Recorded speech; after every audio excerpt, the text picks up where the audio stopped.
And good morning, Europe. Hello, world. Welcome to Selection Days. We're thrilled to start this 3-day adventure with you. I want to say a big thank you for everybody joining here today. Thank you to our investors, to our mentors, to our ecosystem members, and of course, a big thank you to the 20 startups that are joining us today with us. Now, first, for those who don't know me yet, my name is Giovanni Vaccari. I am the managing director of Startup Bootcamp here in the Netherlands and as well in Brazil. And it is my pleasure to welcome you to here today. We're gonna have a brilliant next 3 days. And today, who's gonna help me? Well, one of my colleagues is going to be here with me today, guiding us through these fabulous startups. And her name is Sabina Basarayeva. She's the global head of startup growth. Good morning, Sabina. How are you doing today?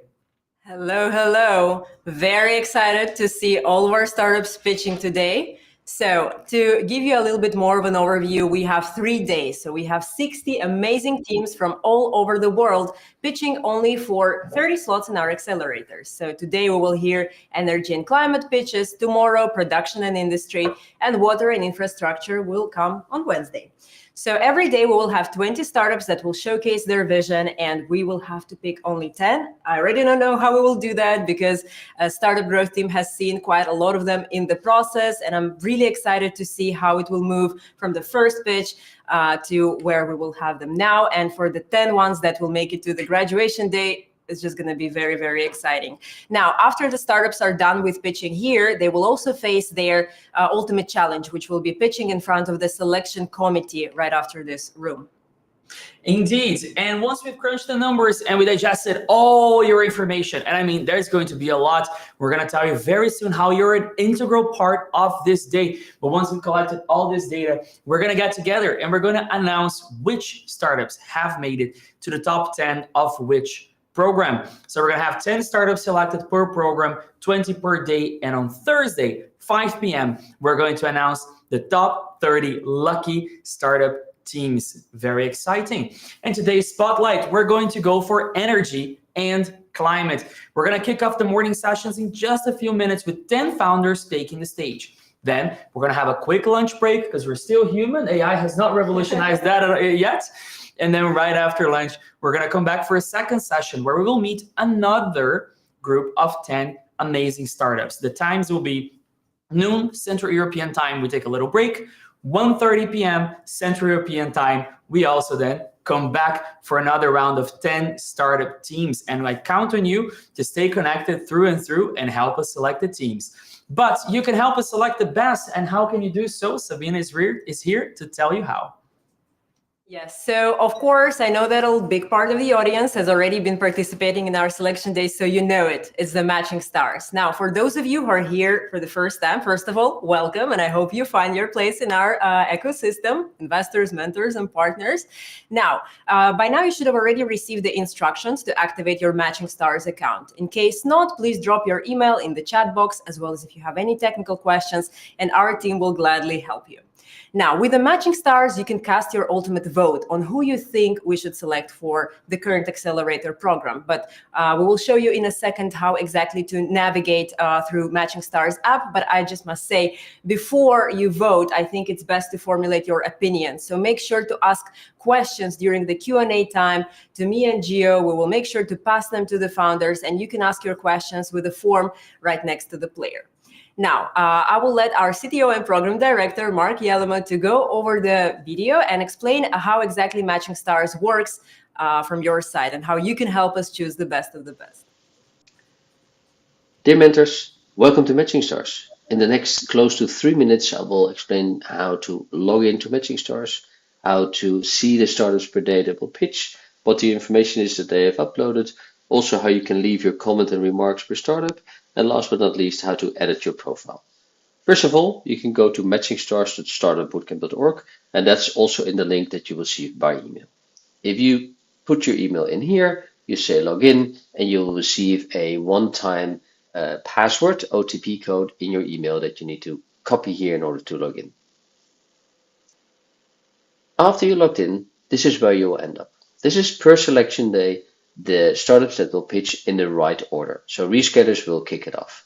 On the other days, you can find in here which startups will pitch there.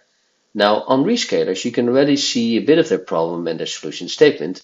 But if you want to dive a little bit deeper into what they do, you just click their card and you will go to their profile. This is what the startup has actually uploaded for you, the mentors, to see. You can see their problem statement with a little bit more text. You can see their solution, and you can see their 30-second pitch and where they explain everything. Now, if you, after reading their information and seeing the pitch, should say, yeah, this is a good startup, I think they should be selected for the cohort and I like them, that's when you press the blinking star here. If you, on the other hand, also might say, well, not sure yet, bit indifferent, let's ignore this one for now, you can skip this one here. Important to note that once you are on selection days, you can leave your remarks. So with this, clicking this icon here, you can tell us, the selection committee, how clear is the startup's customer value proposition, how clear is the startup business model, and you can leave all your comments here. And at the end, you can say, if this startup would be selected to the cohort, I would like to mentor this startup. By clicking this yes, you can even leave a optional comment. Press submit, and we will take that data into the selection committee room to make sure that we take all the data points and actually help us choose the right startups. Now, if you want to upgrade your, or at least update your profile, your mentor profile, you need to click the avatar. In here, you can see what's currently on the Matching Star platform, but you can see this is an invitation to actually put more information in here, because if startups would need to find you, only having the country there would be a little bit shallow. So if you see this, then take your pencil icon here, upload maybe a picture if you want to. First name, last name should be there already. A description, this is just a short bio of what you're doing. Tag is saying small keywords where people can find you, job title, company, and what have you. Save the changes, and that will help us better match startups with you, and the startups can more easily find you. That's it. Thank you for joining, and have fun.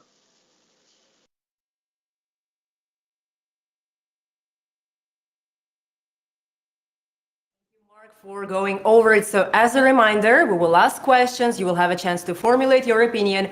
Go to Matching Stars. If you think the startup belongs in our program, put a star. But we will very much appreciate if you go a little bit deeper. So you go and rate them on all of the different metrics. Trust me, we do take that into account, especially when we have 20 fantastic teams and we only have 10 to choose from. But Gio, do you have some words to our audience on how to look at this startup?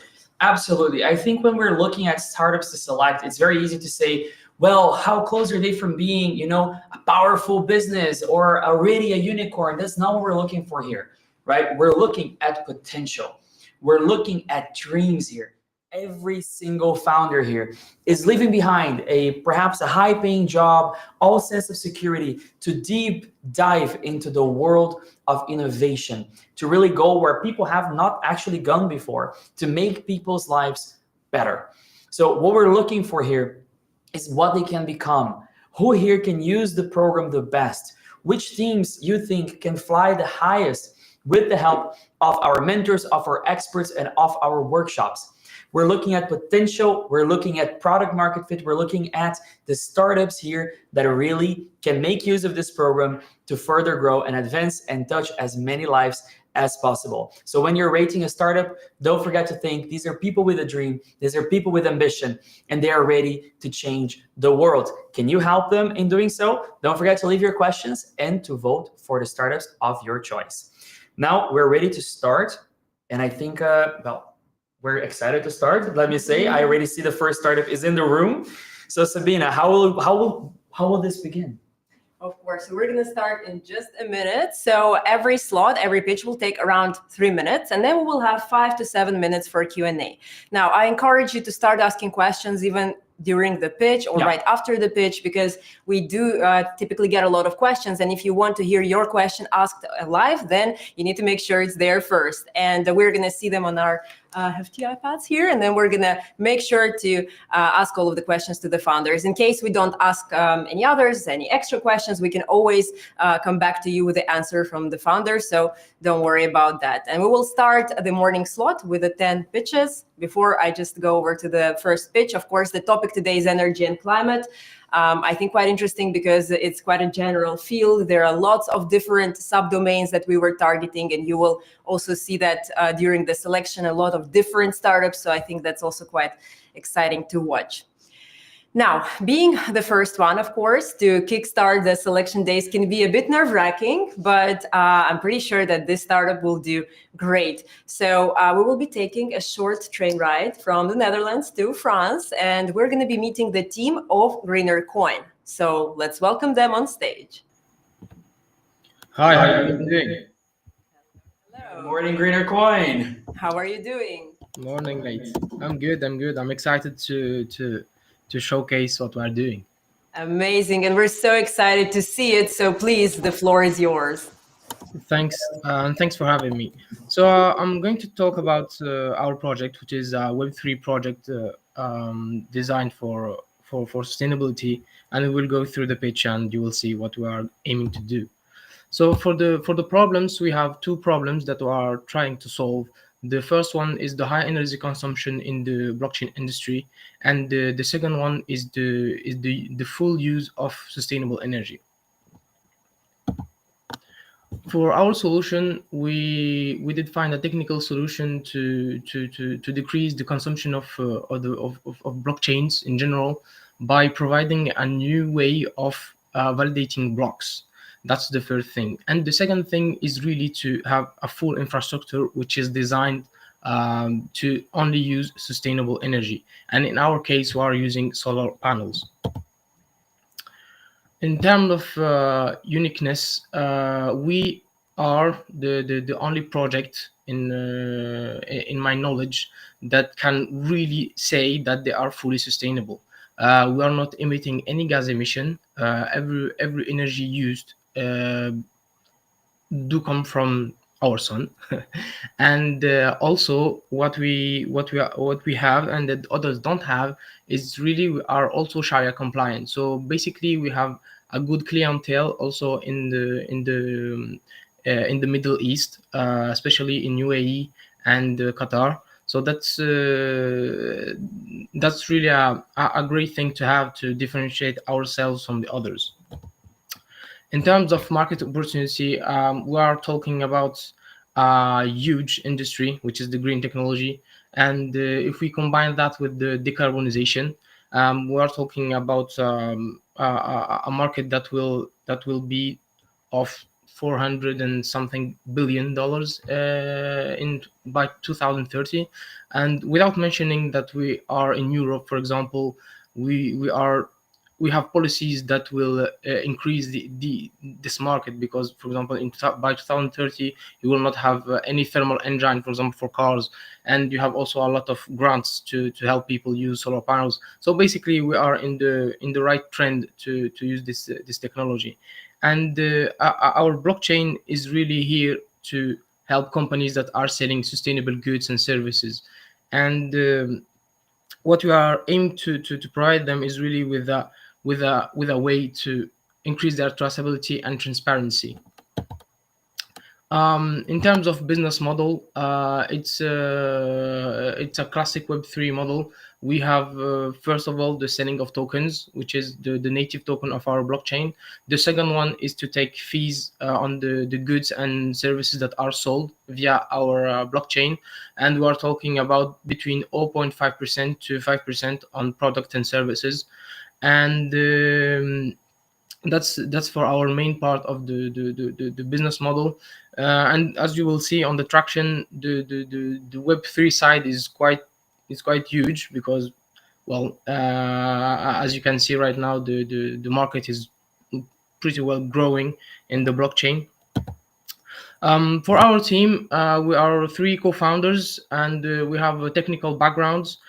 For Samir Morera Antonio, he did created already two applications, with one with more than 10 million downloads, and the other one with 5 million downloads. So like it's not the first time for him to create a great project.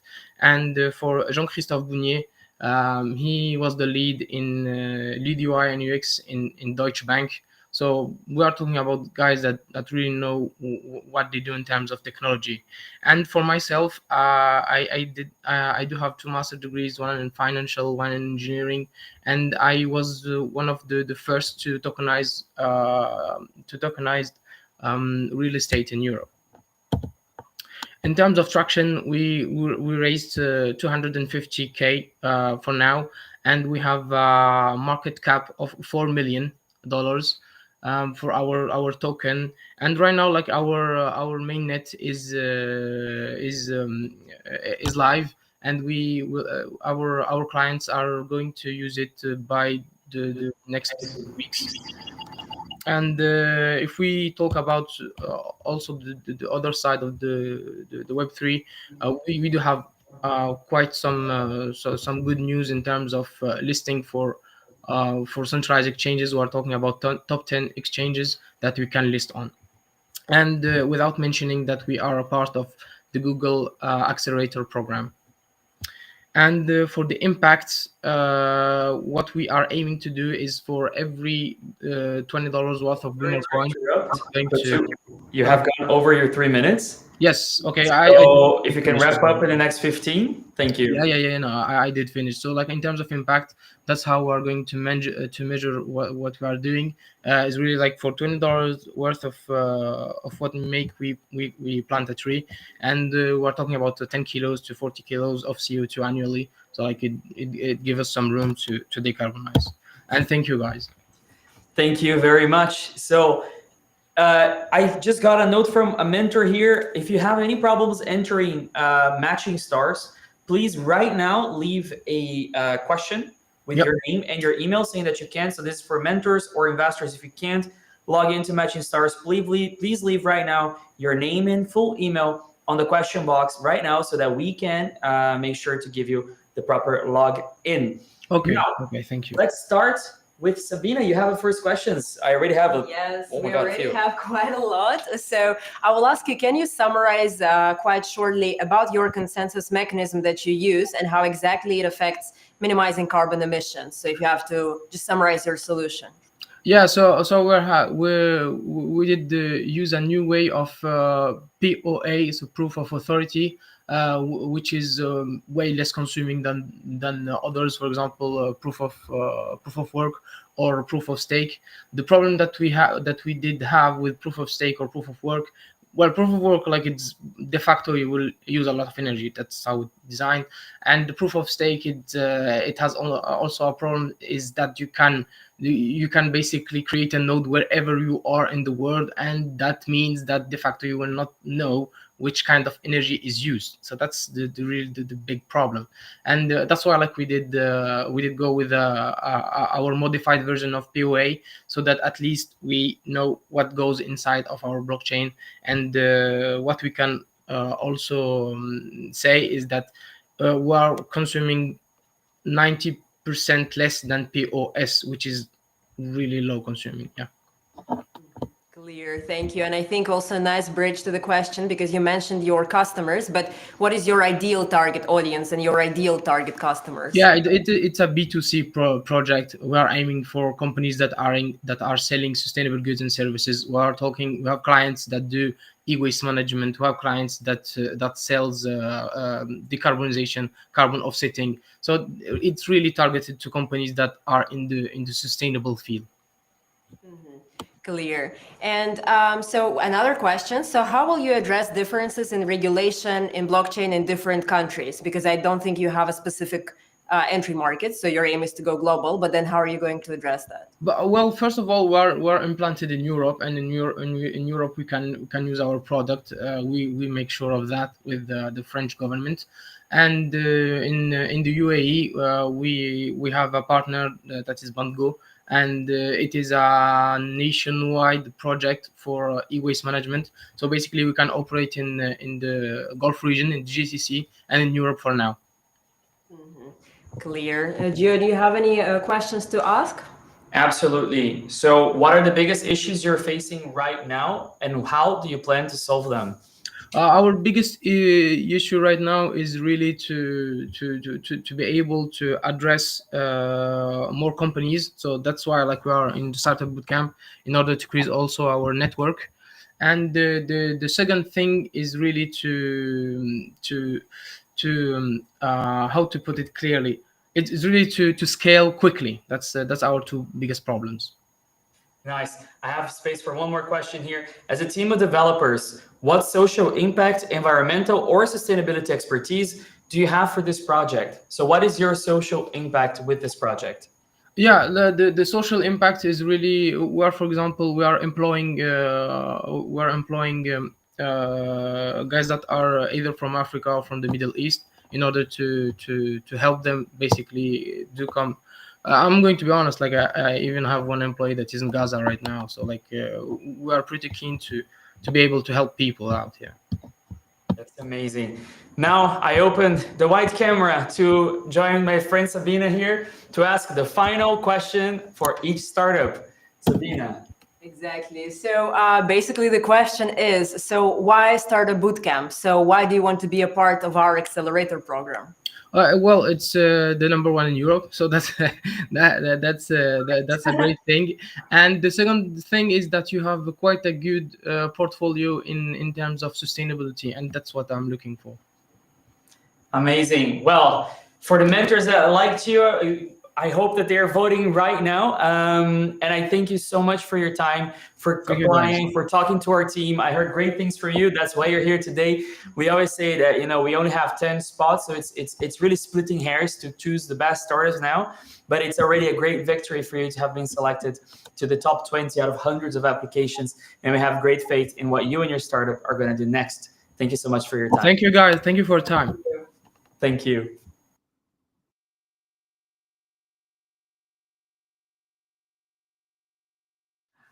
Okay, first startup in, we already see dreams, we already see passion, we already see they want to make a world, the planet better. I am so excited to be here with you today. I have received, by the way, a few mentors saying that they can't log in. Please don't forget to include your emails. And once you try to log in again, do a hard refresh. That is Control R or Command R if you're using Mac OS. As soon as I have more updates on the technical part, I'll make sure to deliver them to you. But first, let's go to the second startup of the day. Exactly. And we're not traveling too far. We're actually staying in France to welcome the team of Chrysoptera. And I hope I didn't butcher the name too much, but I will let them introduce themselves. Let's welcome them on our stage. Hello, Bonjour. hello. Hi. Hello, thank you. Hi, how are you? Better now that you're with us. We can't wait to hear your pitch. You need to share your screen, I believe. I'm getting from the tech team here. And are you feeling ready? Yeah, I hope so. I'm happy to hear. So, oh, I hear that you need to switch to the presentation. You're sharing your screen? Yes, now we see your slides. We wish you the best of luck. Take it away. Thank you. I start? Yes. Please go for it. So we are seeing many problems, environmental problems going on nowadays with some floods, many extreme weather events, and the planet is heating up. So here also we are talking about the COP, the event that we talk about the annual carbon dioxide emissions worldwide, and it's going up every year. Our solution here, Chrysoptera, is addressing this challenge with innovative software solution and sustainable 3D printing device that optimize renewable energy projects, accelerate eco-friendly product development, and empower communities through sustainable initiatives. We did 4 customized softwares to our clients. The first one was a monitoring system of a wind energy field. The second one was wind turbines defection and defaults detection system. The third one was a BMS for electrical vehicle. And the fourth one was prediction solar energy production. This is the dashboard of our softwares. And here, this is the 3D printing device. It's under research and development.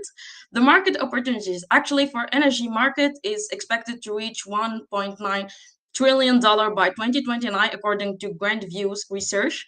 The market size is going up each year, and the potential here. I'm from North Africa, so I'm seeing a lot of investments in renewable energies. And our business model is actually on a dual project business model. We are working on a scalable SaaS model, diverse product portfolio, global market reach, and AI-driven innovation. The pricing, we did a pricing accommodation to various project scopes and budgets. And in 3 months, actually, we did a revenue of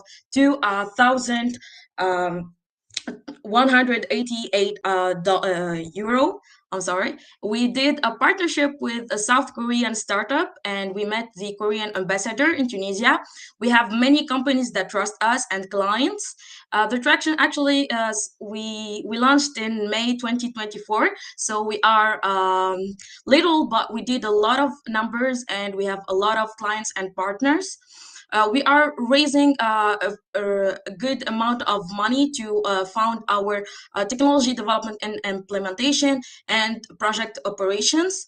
We have an impact of energy. As you can see, this is our 5 SDGs we are working on. Our team is different. We are like 2 founders.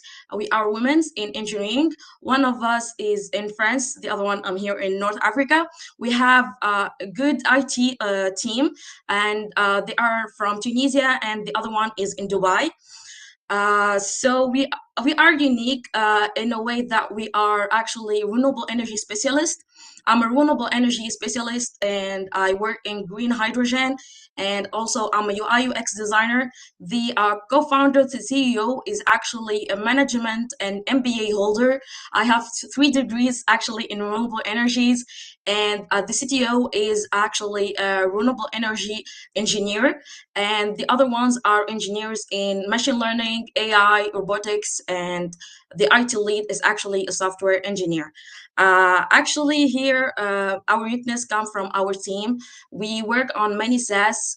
We know that we have many competitors, but what makes us unique is we make a personalized service for each company and startup, and we are trying to work to reduce waste, to work on renewable energy and sustainable positive impact on the world. And we are from Africa, and as you can see, Africa is having an exponential growth in the field of energy in general. So if you want to invest in us, it will be great. And we need mentors. We have academic mentors, but we need real So sorry, but entrepreneurs. you went a minute over time. I need you to wrap the presentation Yes. in the next 15 seconds. Sorry. No problem. Thank you so much. Our startup is working on customized softwares to reduce waste and work on renewable energies, and this is our team. Thank you. Thank you very much for your pitch. Of course, always my heart is full for women in tech, women in engineering. And we already have quite a lot of questions, and I will start with the first one from our dear mentor, Narayan. Thank you for the questions. Tell us more about how your softwares are different and unique relative to competitors. You put that a bit in your presentation, but I will ask you to expand. Yes, so actually our software is 100% customized because we worked with many startups that wanted some special features, and we add them in like real time. We worked on one of them, we worked on 3 days to make this software for our client, and they were very happy with it. And it was kind of cheap, depends on the competitors, because we have like the money like in North Africa. If you give us, for example, $100, it's so big for us, but if you gave it to another company in America, it's gonna be little for them. I don't know if you understand the money conversion here. For sure. I'm from Brazil. I know the money conversion as well. Yes, it can make a big difference, which of course as well brings for any investment a lot of returns, which is a really good points, right? Exactly. So we have more questions and even related to that. So how will you be scalable, also considering such personalization? Actually, we want to work in Africa because we are Africans and we understand the market really well. And we think that we can be scalable here and in Korea with our partner there. And we know the market really well, so we know how to scale our startup here. But then you would be focused on scaling in terms of amount of partners and clients. But what about the technological part? The technological part, actually, we are trying to hire specialists, and we are, as you can see, we are young, but it doesn't mean that we are not willing to learn. So this is why we are here. Actually, we want mentors, and we want to hire specialist people to scale more. Perfect. And I will squeeze one more question if that's Yes, okay before go ahead. moving on to you. But can you express top pain points of your customers? Top.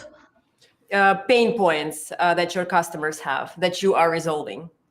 Our customers have many maintenance problems, so we did the software to predict the maintenance cost and even the maintenance, let's say, percentage that can help them to actually gain a lot of money after with their machines, because we work with industrial and we work with startup that do a lot of prototyping. First question here, where is your startup incorporated in? Actually, our startup is not incorporated yet. We are incubated in SolidWorks startup program in France, but we are willing to incorporate it in Amsterdam. Nice. Love to hear that. Then we have a second question. What have your customers most liked about your technology, or your potential customers that can be applied as well? And what have they most wanted to improve? Like, how can they use your startup the best? What do they like the most? Actually, we hear it a lot of time. They like the team. It's about the potential of the team because with us, they see that whatever the product or the service, we can make it happen. We are really ambitious and we work hard to make our client happy because if they are satisfied, we are satisfied. Well, yeah. Nice. Love to hear the passion in your startup. And why Thank is the you. startup important to you? Actually, I'm an entrepreneur. I have two other businesses, but that I closed, and I always want to go deep into renewable energies because the two startups I worked on was design. So here I'm going with my passion, my future academic background also, and actually the idea was from my late uncle and his dad. So we want to keep it up at the idea to make it happen and see the world. It's actually Very emotional for me. No, I'm very proud of you for going after your dreams, for going after your heart, and for choosing to well, fulfill that passion. Now we have time for one more question, I believe. Yes, one more question before our signature question. Yeah, I think indeed. I'm going to dive right in. So again, there is a lot of customization, which is great. But if you had to choose one customer type and one product that would be the early adopter, so which one would you choose? Perhaps something that you would focus on the most. The one that I would choose is the dashboard that would calculate and predict and do all of the features that we did in many softwares. So every company or startup will go to it will be the go-to platform to calculate and reduce waste and calculate carbon emissions. And it's trendy nowadays. And also to know their impact on the environment because they need it after even for investors. All investors are looking for the positive social and environmental impact. They are. That's what we stand for as well. So it's a good match. Sabina. Well, now, of course, the most important question: why start a bootcamp? Why do you want to be a part of our ecosystem? I know Startup Bootcamp from like 3 years ago, and I saw many good mentors. I would love to be guided by one of them or even more of them. We need guidance, as I said, and we believe that with mentors we can reach and climb the higher mountain. And I love that the mentors are women and men, so it's a good thing. And we are working on sustainability, and this is what we are working on. So I think this is the perfect match for us. Sounds amazing. And thank you very much. Thank you for your pitch. Quite impressive. And yeah, wish you good luck in the selection room. Thank Thank you you. so much.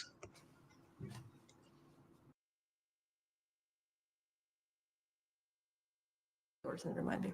So I think that was very nice to hear also from the startups how much they value our mentor network. Indeed, we are a mentor-based program. So thank you again to all of the mentors, investors, our corporate partners who are here with us today during all of the events, asking questions now. Again, I want to remind you to make sure to ask the questions as early as possible because now we have some extra, but to make sure that we fit into the time, it's always best to ask right after the pitch.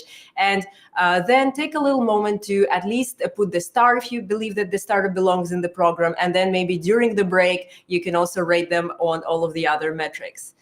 Now, Indeed. Gio. Now, time to go back to the Netherlands. We are taking the train back because we're welcoming our first Dutch startup of the day. They're called Climate Savers. Is Climate Savers online? Hello, Rory. Hello. Hi. Nice to meet you. Nice to meet you as well. How are you doing today? Yeah, good. Thank you. Yeah, really good. How are you? Doing excellent. Excited to hear your pitch. I think your presentation is already being shared. And you've got 3 minutes counting as of now. Good luck. Thanks. Did you know that according to the International Energy Agency, 55% of us being on track for 2050 is related to consumer choices? Sorry. Oh, sorry. We're jumping ahead. Right.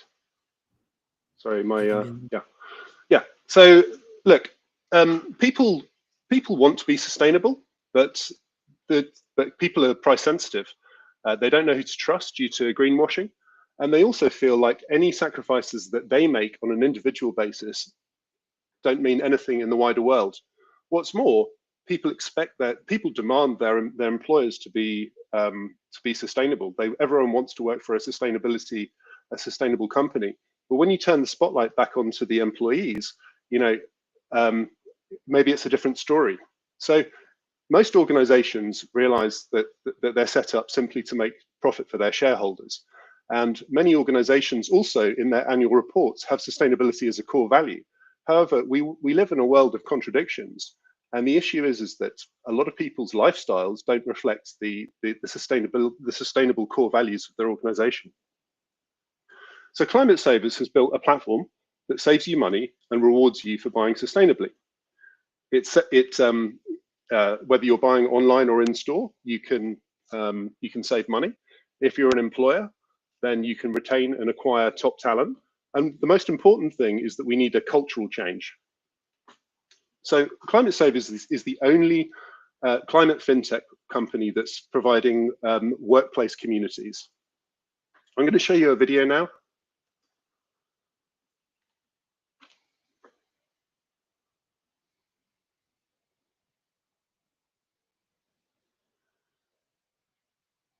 Can you give me a time check, please? Sorry? Yeah, I think you have around 1 minute. 1 minute left. Okay. Yeah, we got off to a bad start, but essentially we're offering a marketplace with certifiers. Also, we're the first climate fintech to link fintech with social. So, and then we give you the ability to turn the green cashback that you earn into to donate it or to invest it or to do carbon removal. So I'm going to move on now because I appreciate we're running out of time. So I've been through how it works. We can talk about that afterwards. We've got traction. We've done paid pilots. We've done free pilots. We've got 100 merchants on our platform. Our auditors are in place. We've got a nice pipeline ready for next year. And we've also got some distribution partners set up. We believe that the market opportunity here is massive. We're live via Plaid in the US and Europe. We've also, essentially our business model is that we provide an employee engagement program. We charge €3 per month, and we take around 80 cents per user per month. Out of a market share of 1%, we believe that we've got a good opportunity of a 90 million annual run rate up until 2028. Why do we want to be in Startup Bootcamp? Because you can give us introductions into the Dutch market, and also you have a global presence. And this fintech is set up for a global cause. The deal summary is essentially we're looking to do our second angel round, and that'll take us through to a pre-seed round. So that's our pitch. Here's our company. We've got an experienced investor. We've got a very experienced team, and yeah, I hope you like it. Do you have any questions? Thank you so much. Thank you very much for your pitch. It's always hard to show up and do a presentation and work with the technology, but thank you very much for sharing. And I think what's most important, you showed us your passion. For sure, you want to make this startup a great success. I want to ask you the first question, which I love that it already came in. Can you explain your startup to me like I'm 5? Can I explain the startup in what? In 5 minutes?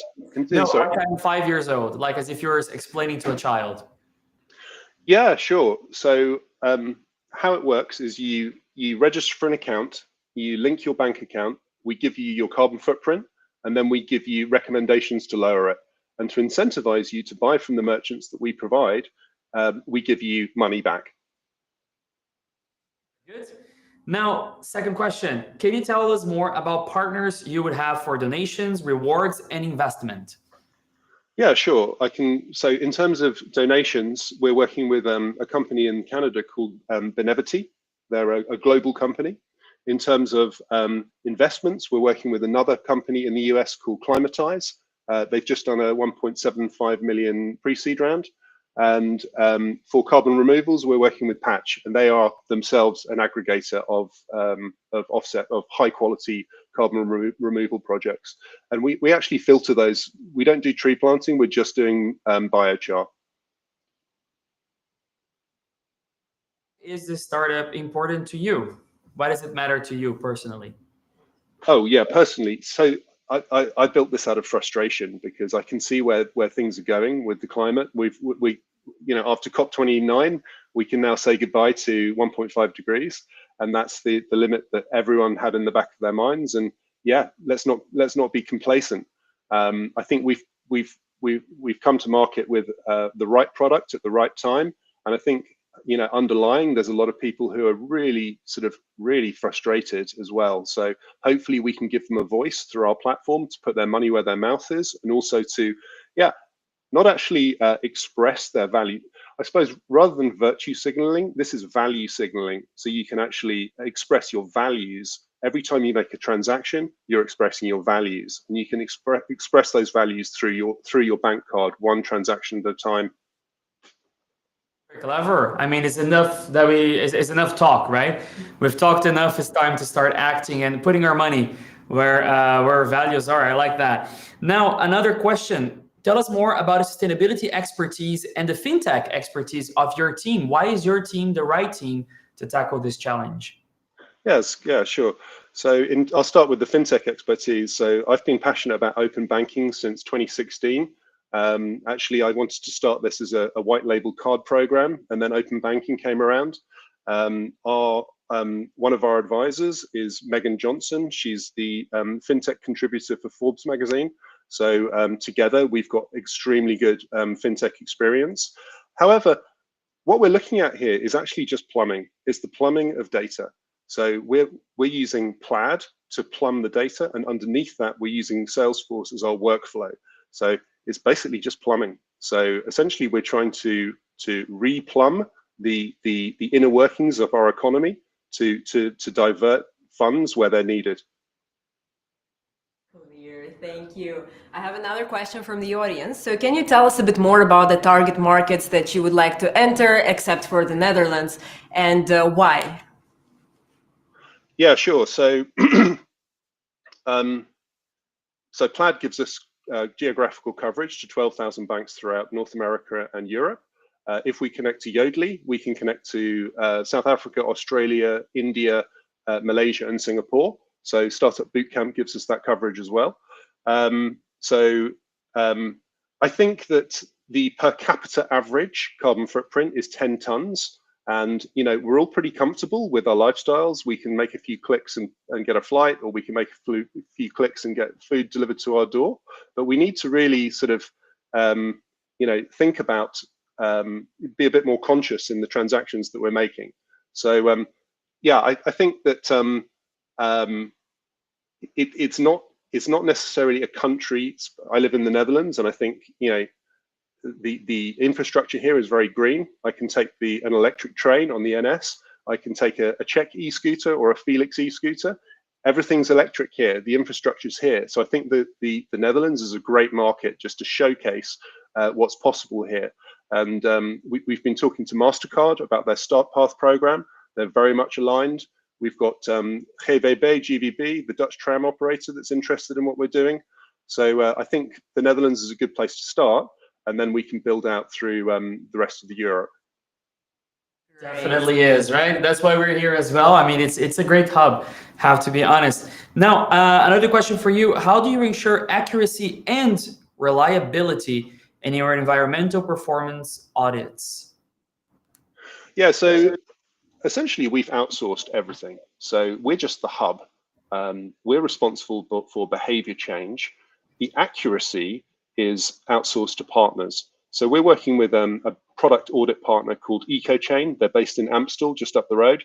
And essentially they do EU compliant LCA tests, so life cycle assessment tests on every product. We also work with a company in the UK called Earthmark, and they do a similar thing, but at a merchant level. And they have an algorithm that assesses, is this company a B Corp? Are they disclosing their emissions to science-based targets? This isn't something that we can't do all of this under one roof. We have to rely on partners.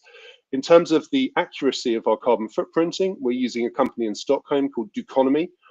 They take the merchant category code of about 95% of global market cap.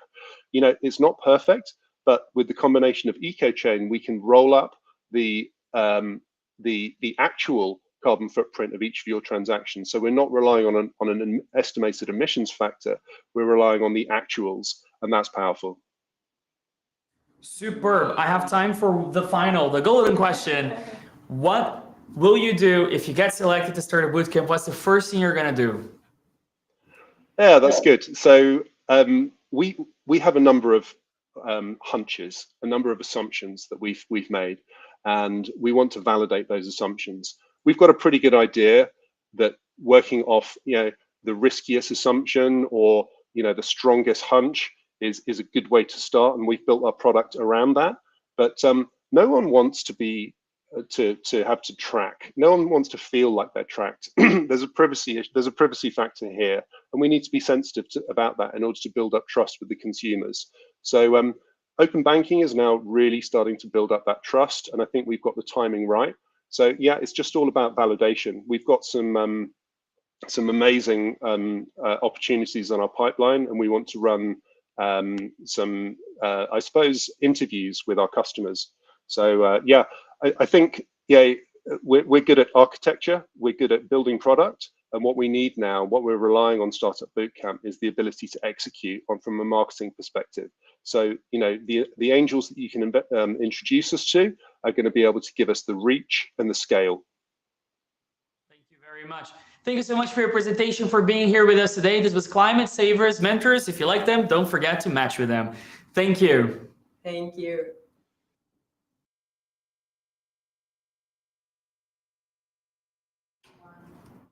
And without any further ado, we're super excited. We're going to go to the fourth startup of the day. Reminder that this is the fourth out of the first 10 brackets. We're going to have 10 more in the afternoon as well, afternoon Dutch time. We are taking another train, because we're so sustainable, directly to the United Kingdom, where we're meeting Digital Smart Key. Is Digital Smart Key in the room? Yes. How are you doing? We don't hear you yet. Let's try it again. We don't hear you yet. Just checking. Of course, this is a live event, so that can take place. Maybe our colleague Julia can support you further. Yes, so we're sending him back to the waiting room for a second while Julia, our colleague here from operations, is dialing him to make sure his microphone is working. But in the meantime, two things. Have you been able to log into Matching Stars already? In case Matching Stars is not working for you, what you gotta do is leave your email and name on the question box next here. If you don't know what Matching Stars is, it is the #1 tool for you to help us select the startups. We ask you to rate them in many different elements. And with those data points, we're gonna be able to get into the selection room today and select the best teams, the top 10 teams out of 20. What a job, huh? Yeah, exactly. I really am looking forward to seeing what would be the final selection, because I think it's going to be so tough. Amazing. Now, to my team, we're going to have to go to the next startup. Is that correct? Yes. So we are going to go back to the UK very soon to talk to Digital Smart Key. But because of technical issues, we're just going to jump a little bit ahead and take now a plane or a very long train ride to Estonia, to the Baltics, or a car ride. That would be amazing. Electric car ride, may I say. Energy. Yes. We're going to meet the team of Ostas. So let's welcome them on stage. Hello. Can you hear me? Evelyn, we can hear you loud and clear. Thank you so much for joining us. Great. So shall I start the presentation? Yeah, you have to share your screen so we can view it first. And then we will be able to let you start. Are you excited to join us today? Yes, indeed. And though Ostas is incorporated, I'm currently in the sunny Spain. So it's... Oh, nice. Okay, well, points. If you press present, you're able to start, because right now it's your... Yeah, perfect. You got 3 minutes. Okay. Ostras, ¿quieres cuentos? Why Ostras? Because in the EU on an annual basis, we still generate 58 million tons of food waste, while 37 million people cannot afford a quality meal every second day. And this issue has generated legal pressure. But on the other hand, we also see that consumers still rely on physical stores as their primary buying method. And with prices risen 38% in the last 2 years in Spain, it's no wonder that half of them are still looking for ways to save money. These two factors combined make it very hard for supermarkets to meet the needs. And on top of that, the current markdown process has a very low return on investment, because even when they marked the discounts, they don't have the tools to communicate them in real time and at local level with the end consumer. And that's why we created Ostras, to empower the users to take matters into their own hands. How? Our B2C app showing the discounts on nearby expiration products. That way, users can save items, upload their receipt, and get reimbursed once validated. With all that uploaded information, Ostras can also generate real-time maps of discounts, making it our users even more easy to save money and shop more sustainably. Think of Ostras like the ways to fight food waste. What's in it for supermarkets? More revenue for less work, as it will be our users identifying and marking their own discounts. What other benefits we can give our B2B partners? Data. But that data is not only important for supermarkets, as well for food suppliers. Imagine a Danone getting a report saying which of their products were sold in which supermarket, with which discounts, bought by which consumer profile, and with which other products. What's the main advantage of Ostras? Is that we can give all these benefits marked in green without asking supermarket for any prior investment in software, hardware, or employee time. These are the three main revenue streams of Ostras: an annual subscription, a transaction fee for each product that we validate, and on top of that, we can enable in-app promotions. I'm the founder and CEO of Ostras with more than 6 years of experience in the consultancy world, and especially as agile coach in IT departments. And my co-founder, Dan, is head of product, bringing that experience of the startup world. Together, we have that sweet combination of big company versus startup experience. We're at the moment finalizing our development of our MVP app that we would try to launch on the 15th of January. With the complexity of our model being B2B, B2C, we're trying to seek 25K investments to launch to drive the product development and especially the B2C growth. By joining the CBC Accelerator, we really hope to get the right network introduction and especially the expert advice on how to best drive that B2C growth. Thanks so much for listening. I really hope I inspired you to become part of Ostras. Thank you. Thank you so much. I think that was definitely a very inspiring pitch. I already see quite a lot of questions. A reminder to the mentors, make sure to ask your questions as soon as possible so we can address them all to the founders.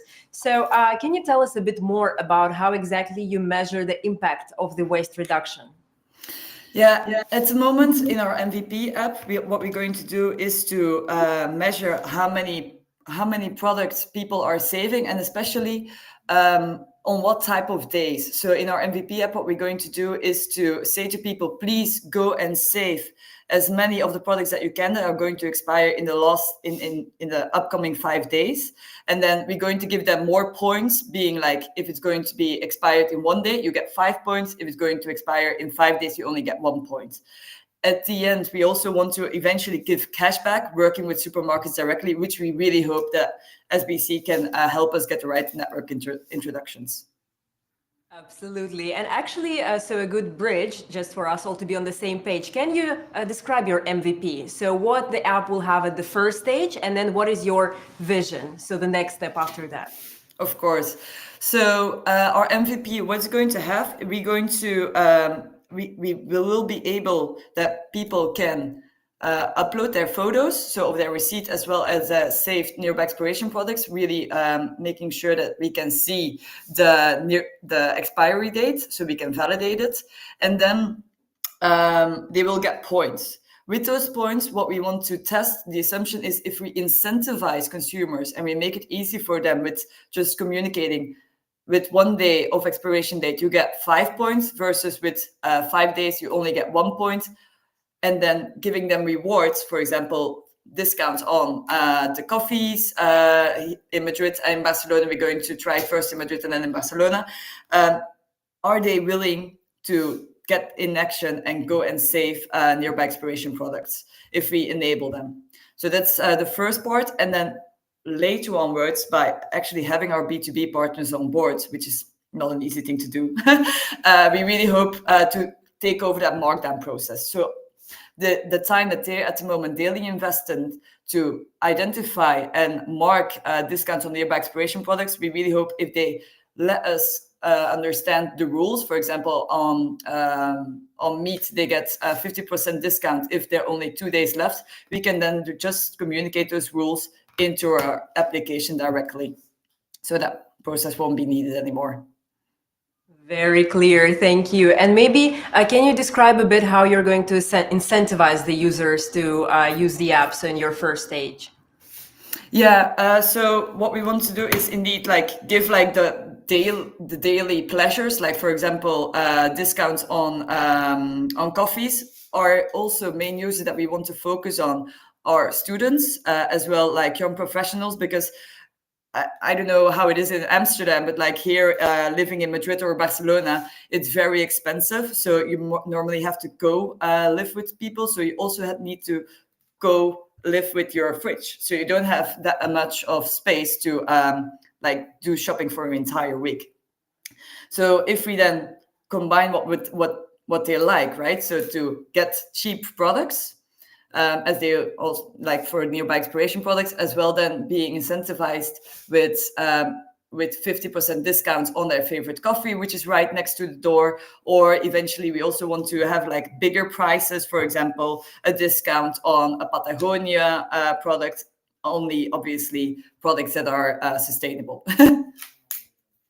Another question here for you. How are you different than similar solutions that are currently in the market?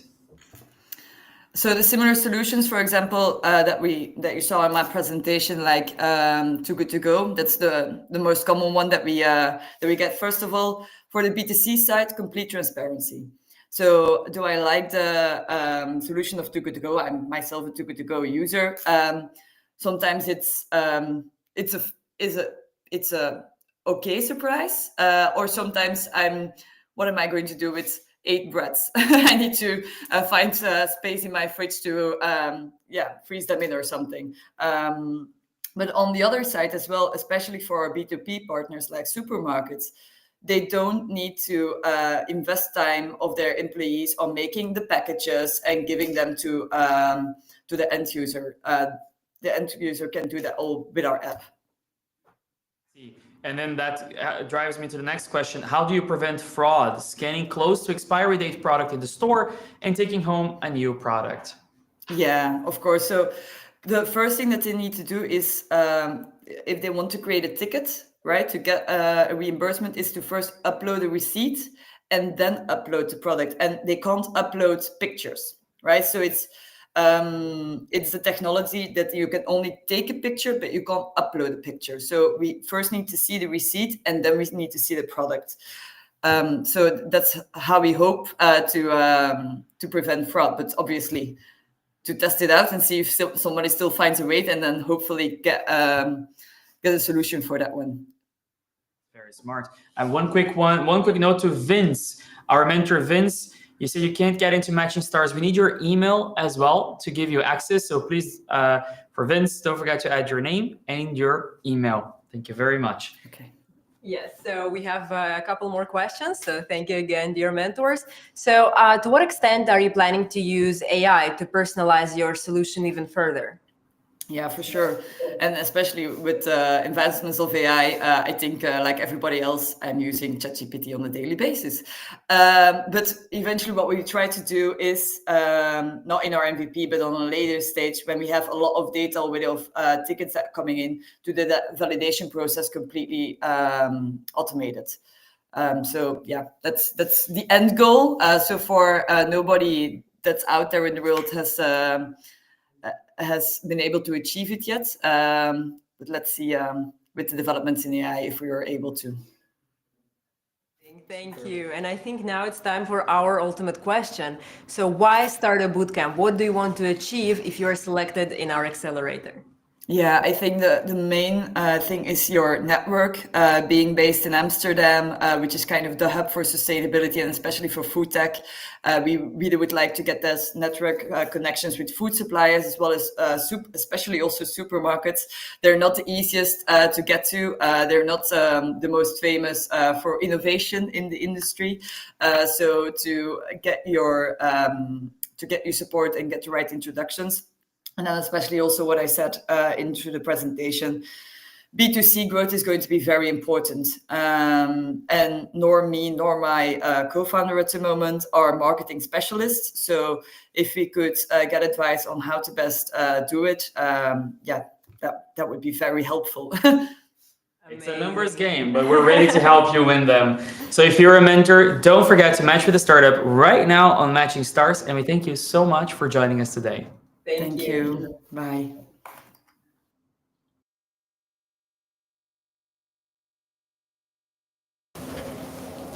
So I think we are indeed traveling back to United Kingdom, but with a little plot twist. We're going to meet another UK-based startup for now, and we will come back to Digital Smart Key in a bit. So we are now meeting the team of Zero Citizens. So let's welcome them on our digital stage. And hello, hello. Hello. Hi, Ben. How are you doing? I'm doing great, thank you. How are you both? Excited to hear your pitch. Yes, so take it away. Okay. Have 3 minutes. Okay. Oh, apologies. Hello, everyone. I'm Ben Bonner, co-founder and CEO of Zero Citizen, a climate tech company with a mission to deliver renewable energy to the masses. The main problem with solar panel adoption can be broken down into 3 key areas: affordability, ownership suitability, and maintenance and upkeep, with affordability being the key factor. Our solution to this is renewable energy fractions. We've developed a platform that enables the public to invest in solar panels on behalf of commercial and residential building owners. We'll install the solar panels for free and then prioritize investments for building occupants and building owners, with the public being able to invest in the remainder. The renewable energy generated will then be able to be sold directly on site to building occupants and be around 20% cheaper than the average utility provider. All investors will then be rewarded based on the electricity sold. Our nearest competitors are PowerLedger and Sun Exchange, with the key difference being that we'll deploy and operate solar projects across Europe, Middle East, and Africa, and for both commercial and residential buildings. And then from Q3 25, we'll enable the trading of renewable energy certificates and carbon credits on our platform. Our business model has been engineered to support rapid and exponential user growth as we profit on each of the solar panel systems developed, as well as receiving 5% equity in each of them. We'll also charge a 10% service fee to cover operating costs. And through procuring our own assets and installation teams, we anticipate we'll be able to grow the investor yield from around 12% to close to 20%. The core team is made up of myself with a background in electrical and software engineering, and key skills being leadership and strategy, product development, and software hardware integration. And we have the other co-founder and CTO, Thomas Langlois, with a background in software engineering and enterprise architecture. His key skills are digital transformation, data strategy, and integrating cutting-edge technologies. For traction, we have a letter of intent signed with a regional UK bus operator to deliver our renewable energy fractions minimum viable product. We're also in talks with 2 other parties as well. For investment, we're looking to raise €200,000, and this will be used to grow the development team and the growth team, also facilitate the regulatory requirements to launch our solution, and marketing and user acquisition for our platform. So why Startup Bootcamp? We're looking for mentorship to launch our product and for the growth beyond that as well. Also, the investment support to reach that €200,000 target, and ultimately to grow our network as well. Thank you very much for listening, and I'd be happy to take any questions.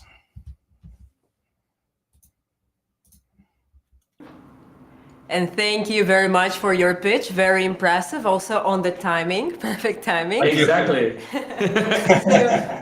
We already have quite a lot of questions from the mentors. And the first one, can you summarize your target customers and your initial focus? Absolutely, yes. So primarily we're looking at commercial building owners to install, like I said, solar panels for free and work with them on that basis. But in terms of the residential side of things, we're looking at more specifically sort of tower blocks or apartment blocks where we have multiple occupants in a building. They can't typically access solar panels. There's, for the commercial side of things, finance is there if you have a big enough roof space, but otherwise some investors don't want to know. So we're sort of filling that gap there.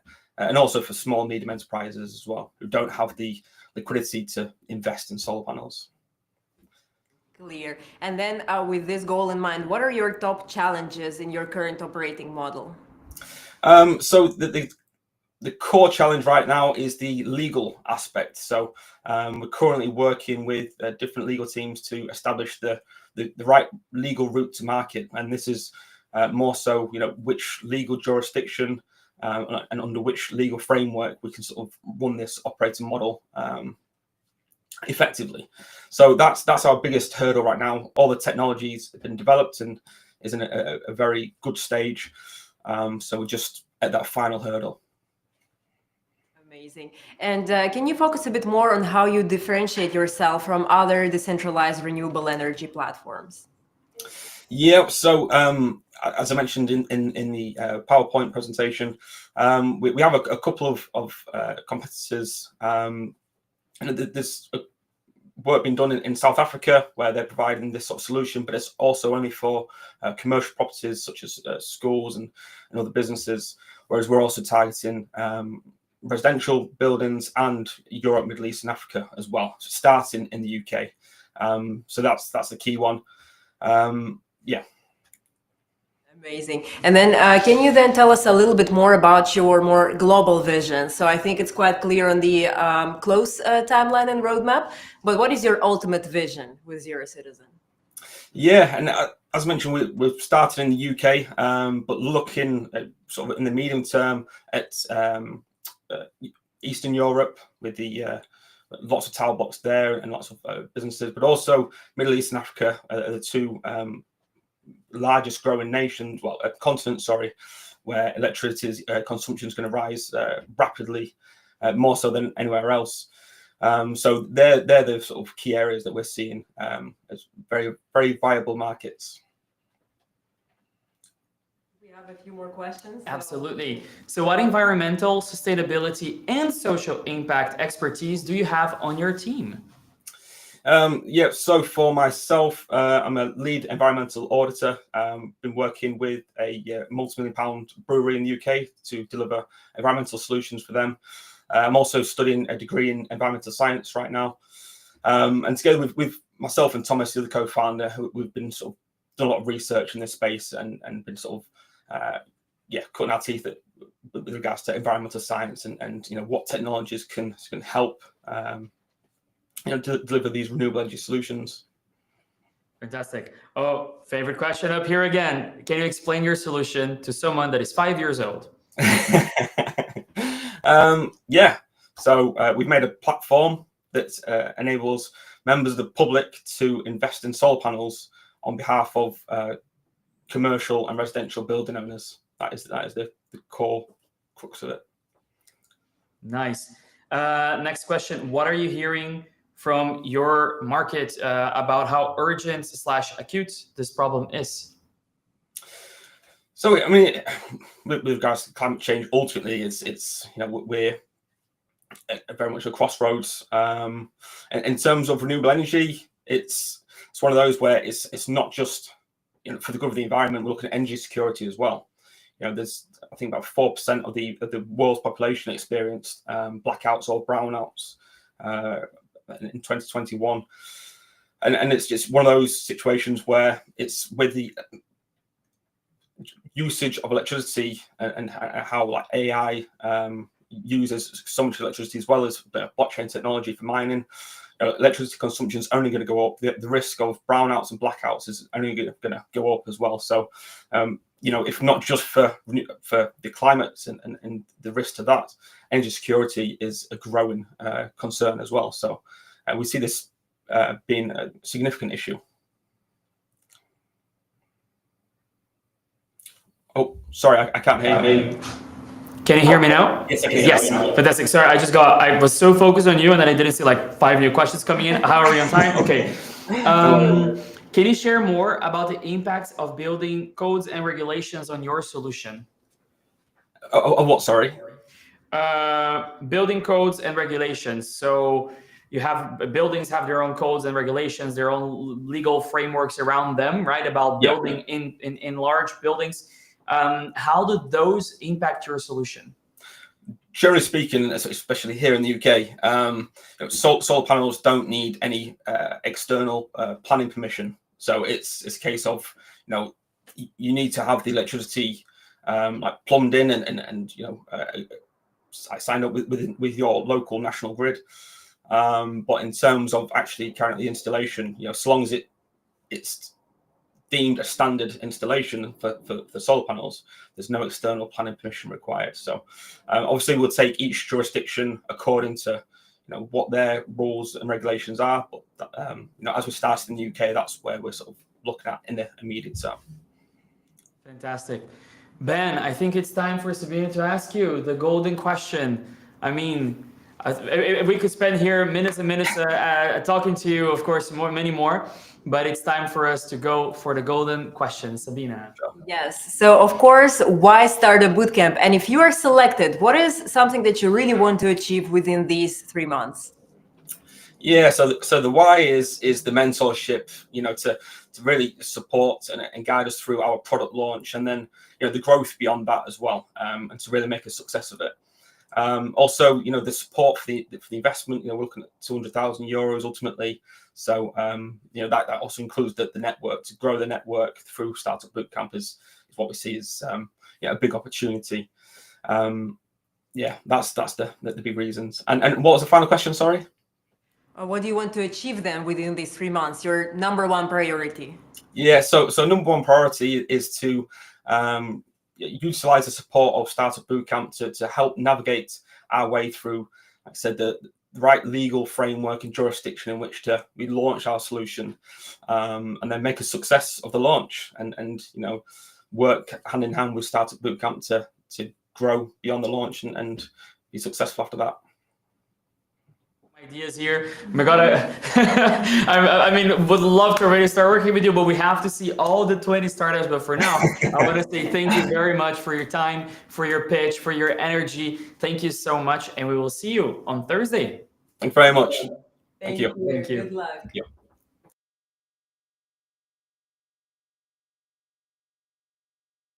And I just said see you on Thursday, because on Thursday we're going to be announcing the top 10 teams of each program. So we have today energy and climate.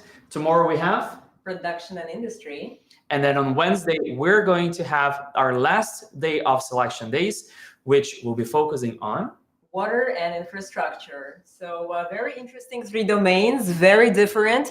I really wish we would just select all 60 startups, to be honest, especially a startup growth team.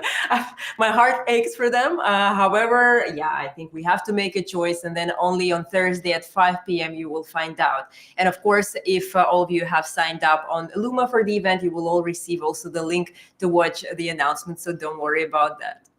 Indeed. Let's go to the next startup as well, dialing from the United Kingdom, or at least they're active in the United Kingdom. We have Gaia Energies. Let's see if they're online. Hello. Yes. Dave. Excellent. Good morning from Aberdeen in Scotland, UK. Woo, nice. Representing Dave. Thank you so much for joining us. Could you please share your screen?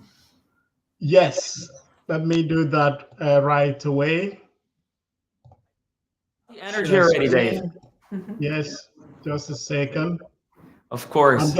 I'm trying to get used to your system. Oh, no worries. Yes. It's a live show, is what we always say, right? It's a live selection day, so we will give you your time. In the meantime, for people that are on Matching Stars, you can find them on Gaia Technologies. That is Dave. Dave, thank you for sharing your screen. We can see it. Let's see. Not yet. Yes. Dave, you have 3 minutes. The floor is yours. Good luck. Thank you very much. This is what we're trying to do is wireless power technology. at long range. That's what this means. That's what we're doing. And we have reimagined our world, that the way it is currently is changing as the Industry 4.0 comes online. And we've reimagined how electricity is transmitted, how charging is done. Imagine a scenario where you could be driving your electric vehicle across the road, and when you stop, say at a traffic light, there's a trickle charge, your electricity gets charged. Imagine where you have the current charging stations, not just plugged in. I don't know if you have electric vehicle, you understand this, where you don't have to plug in and wait forever, waiting for someone to charge before. Imagine a situation where delivery drones are charged while on the go at long range. There's no connection, there's no wires, nothing at all. So this is how we've reimagined our world today. It's going to be tomorrow. So our mission is to enable that world where the electricity is affordable, reducing energy poverty, where we transition from hydrocarbon fueled energy systems to solar energy, where also we enable electric vehicle adoption. Currently, everyone is scared. Are you going to drive 10 kilometers down the road and lose power? So we've reimagined that, and this is the problem we're going to solve. And this is at 10 times magnitude. That's the impact we want to make to what is currently in existence. So the problem is large. I've highlighted them, that tethered electricity, where cables are plugged in, we're going to phase that out. So we've been recognized in Scotland and in the UK as well, the work we've done with the universities. And also, we didn't just do this on our own alone. We've worked with 2 universities in the UK, have put forward a PCT patent, and are looking to prototype this solution. This is the current position of things. Electricity is tethered, whether you're offshore, renewable energy systems, charging of medical implants, electric vehicles, consumer. Currently, everything is keyed into one place. So we're going to change all that. What's our plan? Our plan for the next 4 years is to build a system, build the demo, upgrading from what we've built already, and license some part of this technology. We can do this alone. And also, as we go along, we prototype some of the solutions and then take it off from there. Then the other thing is, in terms of the development, and let me talk briefly about the business model. The business model is charging as a service. So we sell equipment, we also charge you and take some fee as you charge your vehicles, as you charge your medical implants, as you charge other systems across the globe. So in terms of what we intend to do from this program onward, build the pilot, create value at portfolio level, integrated level. We're open to equities, we're open to licensing from organizations that are interested.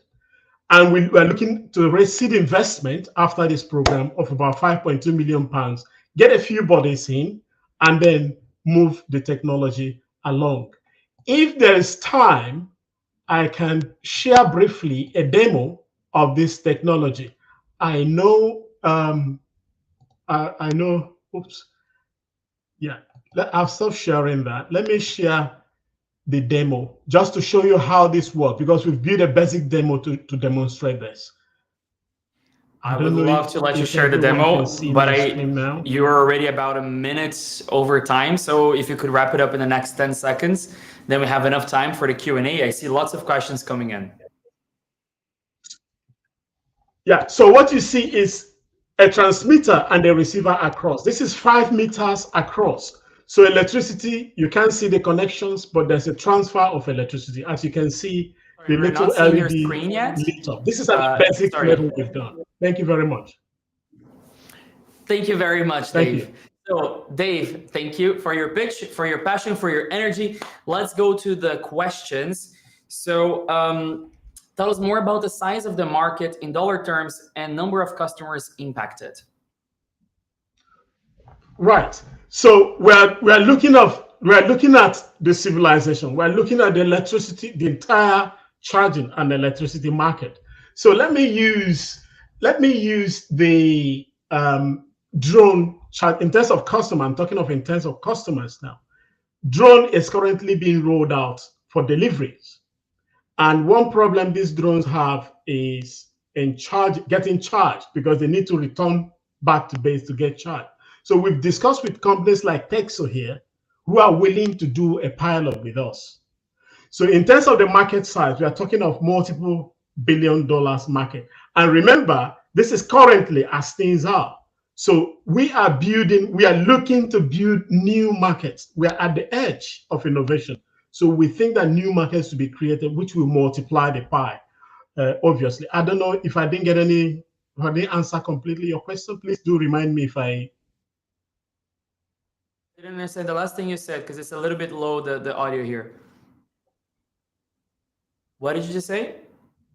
I said, remind me if I haven't answered all your questions. Just remind me. You have, that's for sure. Okay. I have the follow-up would be, tell us more about what makes your technology unique relative to competitors. Currently, what makes the technology unique is that currently you know that what is called wireless power is very close. You need to bring the device close to the other to charge. But I'm telling you, charging from 10 meters, 100 meters, we've demonstrated transfer of power over 100 meters, kilometers to transfer power, transmit power over distances. So this is, for us here, we're the only company that demonstrated this technology, as far as we know, in Scotland alone, that demonstrated the transfer of power. So we think it's innovative. And in terms of disruption, both we've discussed with quite a number of people in medicine, in medical, medtech, in automobile. We've discussed with the military, and people fear this technology that is quite disruptive. It's going to disrupt quite everything. So I think it's unique. That's what makes it innovative. Absolutely. I mean, it's the stuff from science fiction movies, right? We're finally there to make it happen. A question about that then, what are the regulatory challenges? What do you guys see on that field? Yes, there's huge regulatory challenges because of the amount of power that's allowed to be transferred. So that's why we, in building this technology and in putting forward a patent about it, we've looked into those risks already. So let me tell you what we've done. One of the innovations. I'm presuming that this is completely confidential. This is what I'm going to say is really confidential. So what we've done, imagine. Just to remind you, you're in a live stream on YouTube. So if you can't share, if you're not supposed to share, we'll just remind you that. All right. But let me mention it. So what we've done is that because of the risks involved, we've covered because what you usually would have is a high beam energy, which is what the regulators are afraid of to get to humans, to get to animals, to get to plants. So what we've done is we've coated that. So you won't see what we've done to it, but we've coated that so you can intercept it. No plant can intercept it. Humans can intercept it. So that's the key part of what we've done to reduce and to be able to reduce the risks, and also to be able to actually deploy this technology commercially. That's a really good answer. Do you have a question as well, Sabina? Yes, quite a lot. So that's quite an impressive pitch. We have a lot of follow-up questions. So when do you intend to have the first model already available on the market? Right. That's a very good question. As we come from this beautiful boot camp, if we are given the opportunity to get involved, as we exit the boot camp, we think that we would have been able to learn, would have been able to connect, would have been able to build the momentum to build a pilot within the next 6 months. So within the next 1 year, we should have a product. Whether that product might not be for to charge electric vehicles, It might be mainly what we're thinking is we'll start small. So we'll build a small system that could charge a drone as it moves, as it's in transit. Over say 100 meters, over 200 meters away, or 1 kilometer, just starting at that small scale. So that's what envisage. Just 6 months after this program. Amazing, very clear. But also with all of these quite ambitious goals, what would be your biggest risks and challenges going into expansion, but also technology-wise? Our biggest risk is we need support. We need this is beyond us. It's beyond. We are changing the civilization, so it's beyond us personally as a company. So we need support we need support obviously from yourselves who have been in this ecosystem. We need funding. That's the key thing for us to be able to build the right momentum to get this done. Super. Golden question, and I'm going to change it a little bit. Why should mentors from Startup Bootcamp choose you right now? We are changing the world. So the best time to get in is now. We will do it. Let me mention this here. It's not like both. I'm not trying. We're humble, but let's make it very clear. We will get this done, come what may. We've burned all the bridges, so we're going to get it done, and we would get it done. So that's why they need to, and the right time to join us is now, because it will become very big. If it becomes very big, then it's those who have given us that support. We need the support right away from this stage. So that's why we are inviting mentors to come in to work with us. And also, in terms of the value created, the value added to the whole technology, to our civilization, we are talking of changes in the way medical implants are charged.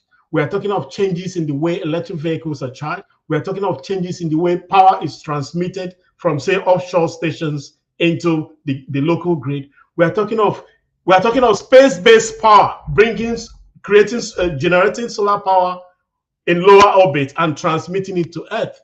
So this is, I think, is worthwhile. It's worth the time, I would say. Dave, I got a comment here that they love your energy. 2 people are saying, love his energy, love his ambition. I love your ambition. I love your energy. I want to congratulate you on your passion, on your pitch, on your knowledge, on your courage. Having a startup is an act of courage. And thank you for wanting and doing your best to change the world and how we do things over here. We thank you for your time. I think now the selection room will see you very soon, and we will see you again on Thursday for the announcement. Thank you. Thank you very much. It's an honor. Thank you for the honor to present to you. Thank you. All ours. Thank you. Thank you.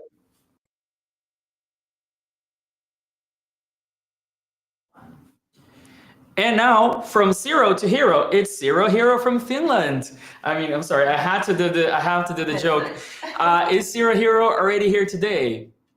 Yeah, Yes. I'm here. And How are you feeling? I'm good. How about you?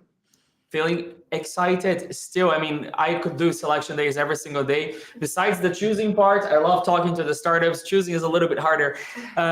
Here's your screen already shared. Let's see. You're not sharing yet. Oh yeah. Yeah, I'm not sharing my screen. Unfortunately, I'm using iPad, which doesn't allow live.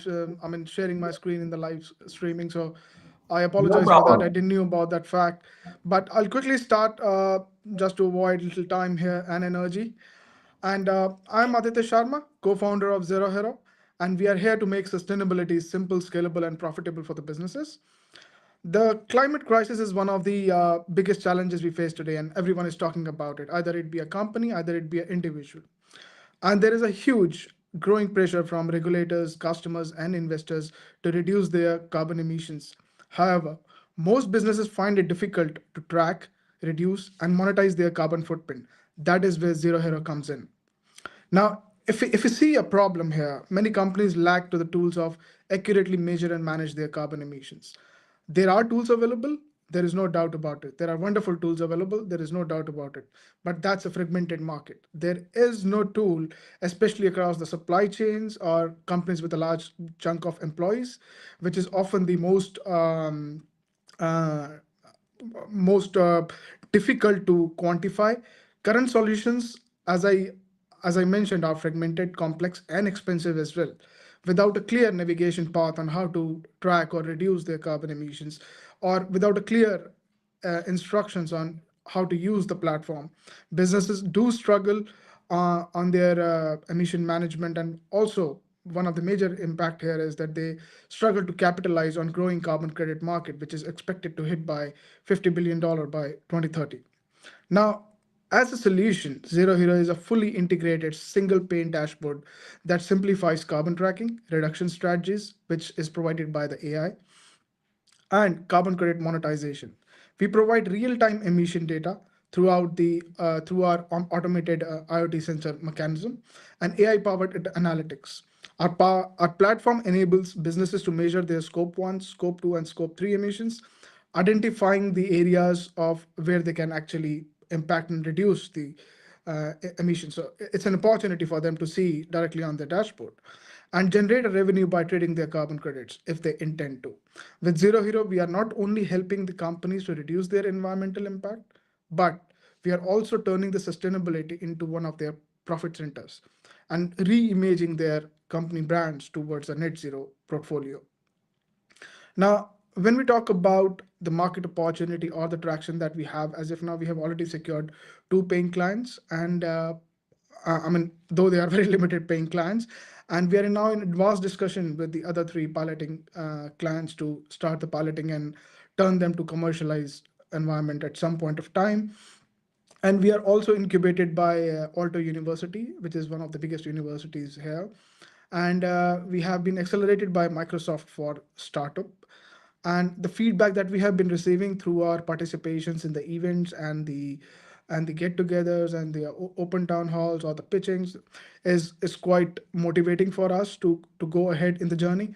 And they love how easy the platform is to use. The voluntary carbon credit market itself is expected to grow exponentially, and people want to see how they can participate in that because they're already doing a part of it. They're already working on their level to reduce their emissions in the value chain.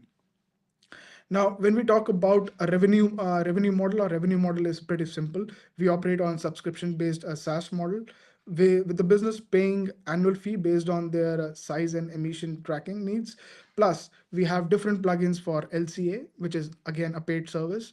We have a carbon credit accountancy, which is again a plugin as a plugin as a service, again a paid service. Additionally, we charge the transaction fee on the carbon credit trading if we involve in that. We also help companies to do a carbon capture, which is a nature-based carbon capture, just to be a little more precise here. And we connect to the right people to do their carbon capture and all that stuff. This ensures both recurring revenue and scalability as we grow the customer base. In our first year, we are targeting somewhere around 300,000 of ARR, and we project to scale up to 3 million euros by 3 years of target. And if we talk about team, I'm Aditya. I have an experience of 17 years in business development and technology sector. I have been lately working in companies like Ericsson and companies like Nokia, companies like Orange Business Services, Nortel, Cisco. So I have worked in all those companies on developing the solutions, doing in a pre-sales format, and doing a business analysis and development in terms of integrating the solutions towards So it. sorry, but you're almost 2 minutes over time. So I'm really going to need you to wrap up in like 10 seconds. I saw that. I put on the timer, but unfortunately the screen is here, so the timer is not being shown up here. I'm sorry. But yeah, thank you. Thank you for stopping me. I could go all the way.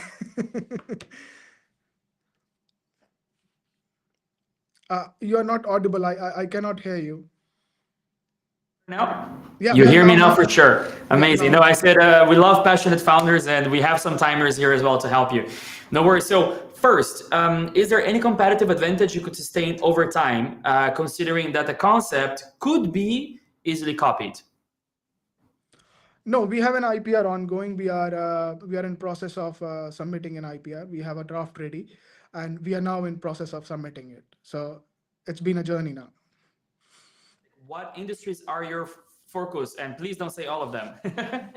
Okay, about the industries, we are trying to focus on a mid-sized industries where the challenges are most and the emissions are massive.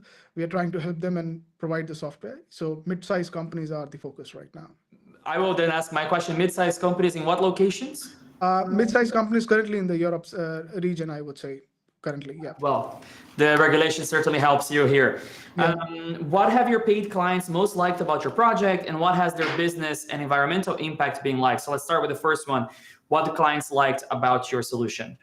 The most important thing that they liked about the solution was a single pane dashboard where they can see their emissions in the real time, because we are putting the IoTs and they don't have to struggle and go to the different platforms to see the different sense of emissions. So they see their total emission of their entire value chain on a single dashboard. Amazing. Who are your most important competitors, and how are you setting yourself apart? The most important competitors, I would say, like companies like Sphera, Watershed, they are the big ones, pretty big ones, I would say. And how we are separating with them is that we have a zero protocol, which is a unique feature of our own solution, and which helps engaging the stakeholders and the employees. Because right now, there are no solutions. There are no single dashboard solution which can integrate those area or scope 3 emissions, to be precise, into the value chain. So we are doing that. Okay, so congratulations on the compelling pitch, even without slides. So that's a congrats. But I have a follow-up question on this. Can you please explain the startup as if you were explaining it to my grandma? Okay, we are going close to the nature.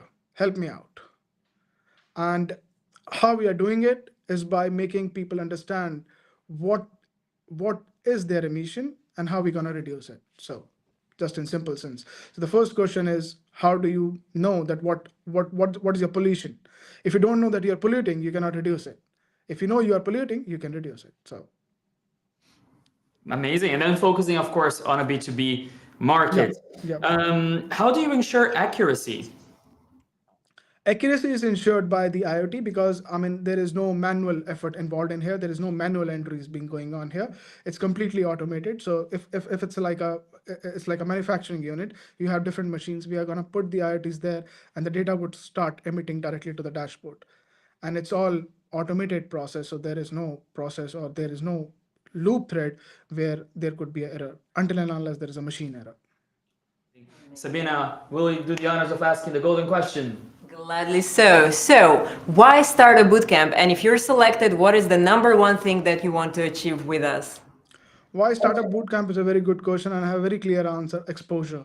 The kind of exposure, the kind of reachability startup bootcamp can provide is amazing for us. And what we need right now is to reach the right entities, right people, and connect with them. So that's one big reason for us to be here. And when we get, if we get shortlisted, and I hope we get shortlisted, then the first thing would be to get our product and solution integrated with our peers and speak to them where we do need to improve in terms of marketing, in terms of commercialization, and all that stuff. Amazing. Thank you very much. I think very clear motivation, very clear pitch. Once again, kudos for doing it without the slides, but capturing everyone's attention. Thank you so much, and good luck. Good luck.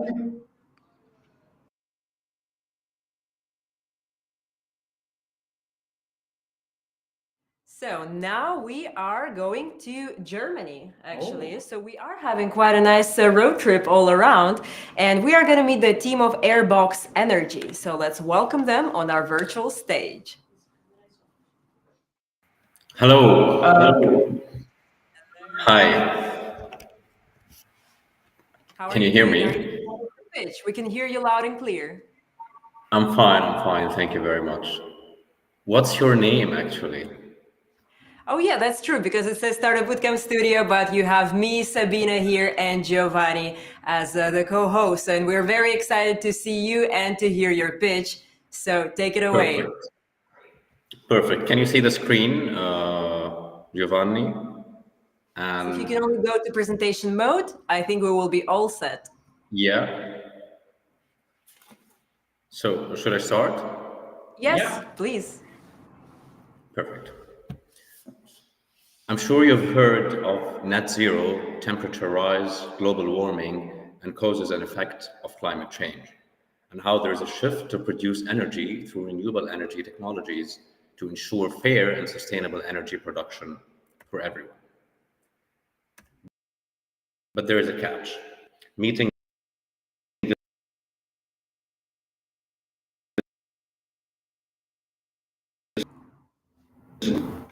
We seem to be growing energy having demand some renewables. technical difficulties. There is a delay. No, it's a connection. I think with Airbox Energy. Hello, do you hear Sorry? us now? So there seems to be a little bit of a connection issue. Yes, I can hear you. I lost can you. hear you, Giovanni. Okay, we're gonna let them go to Should I the go workroom on? for a bit, just to see if we can stabilize the connection over there. Yes, and in the meantime, if you haven't registered yet for Thursday, for the great announcement, where can you go? Well, of course, if you have already signed up on Luma, then you will all receive the invitation. However, in case you are joining us just today, then make sure to fill your email in the form box, because that's how we can make sure that you're invited for the big announcement. But also, honestly, follow us everywhere on LinkedIn, on Instagram, on all of the other socials, not only for these selection days, but also for all of the upcoming events that we will have. Indeed. Every event at Startup Bootcamp is an opportunity for you to meet passionate startups that are going to change the world, startup heroes that are leaving all certainty behind to follow their dreams, and also an opportunity for you to meet other mentors, other like-minded individuals like yourself, improving your network, augmenting your network, really. We're forever grateful to our investors, our mentors, and our ecosystem members for making this great journey possible. We're going to try to bring the startup back to the studio. Let's see if Airbox Energy has a bit more energy on their connection. How are you doing? I'm fine. Should I start from the beginning, or where did you stop? Where did you lose me?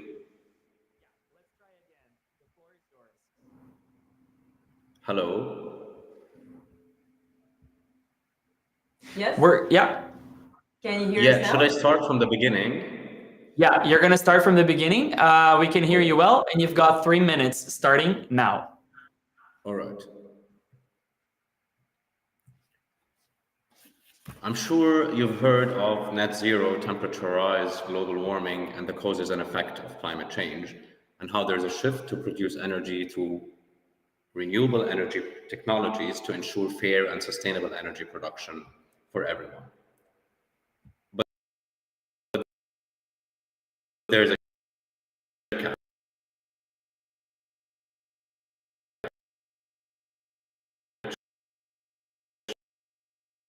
meeting this growing energy demand requires technologies that produce consistent energy out, able to supply energy constantly, that are predictable, Matas, stable in terms of pricing and available into we want to give you a fair chance of presenting with the right connection. And right now, we're not seeing your slides change. Oh, now we just saw your slides change, but unfortunately, we don't hear you. It completely breaks. I want to give you a fair chance of presenting your startup. So here's what we're going to do. We're going to give you a quick break to see how we can get a better connection. Either we come back before lunch or we bring you back right after lunch. But right now, I'm just to make sure you have a fair chance of presenting your startup, we're going to move on quickly to the next one, if that's okay with you. I mean, the connection is fine, Giovanni. I've been doing lots of video calls for a very long time, so the connection is fine. But let's give it one more try. Let's give it one more try very soon. Thank you very much. Airbox Energy will be right back. Sure. It's a live stream, of course, but of course we will try to have a chat with the startups after lunch, but always you can find them on Matching Stars. So on the Matching Stars, you can see the overview of every startup. There is a video pitch, there's a problem, there's a solution that they're building, some other information. So even in case that the connection is not working with us today, you can always find them there. And even just message us, the team, you can always find us in the feedback form, and we will make sure to provide you with more information. Now then, we are going outside of Europe, I think, right? We are going to meet the team of Neopetra Biotech, and let's welcome them on our stage. It's time. It's time. Good morning, good afternoon. How are you doing? Hi. How are you? Hello, Maria. How are you doing? Hi. I'm good. Wish you're good too. Everything great over here. You are ready to start. May I see your screen coming on my screen? Yes, you are Yes. free to present. Yes. Okay. Give me a second to get ready for a very good presentation. Amazing. We're excited to see. Okay. So. Okay, so hi Mariam. Hello everyone. I'm Mariam from Egypt. Okay, so let me tell you that by 2030, the global population will reach 8.5 billion people. And this is going to drive our food demand up to by a staggering 70%. But with our resources, land, water, and energy already stretched to their limits, how will we meet this challenge? Meanwhile, globally, 1.3 billion tons of food is wasted every year, which is accounting for a whole 1/3 of the food we manage to actually produce. And this waste is not only the reasons why 35% of people worldwide are food insecure, but also contributes to climate change by producing 10% of the global greenhouse gas emissions. Okay, so I'm here to tell you that at Neopetra, our company, we try to turn this challenge into an opportunity. We started using black soldier fly insect larvae to bioconvert food waste or organic waste into high protein, sustainable alternatives for animal feed ingredients using biotechnology. And also our BSF meal and oil replace ingredients in aquaculture, poultry, and pet food markets.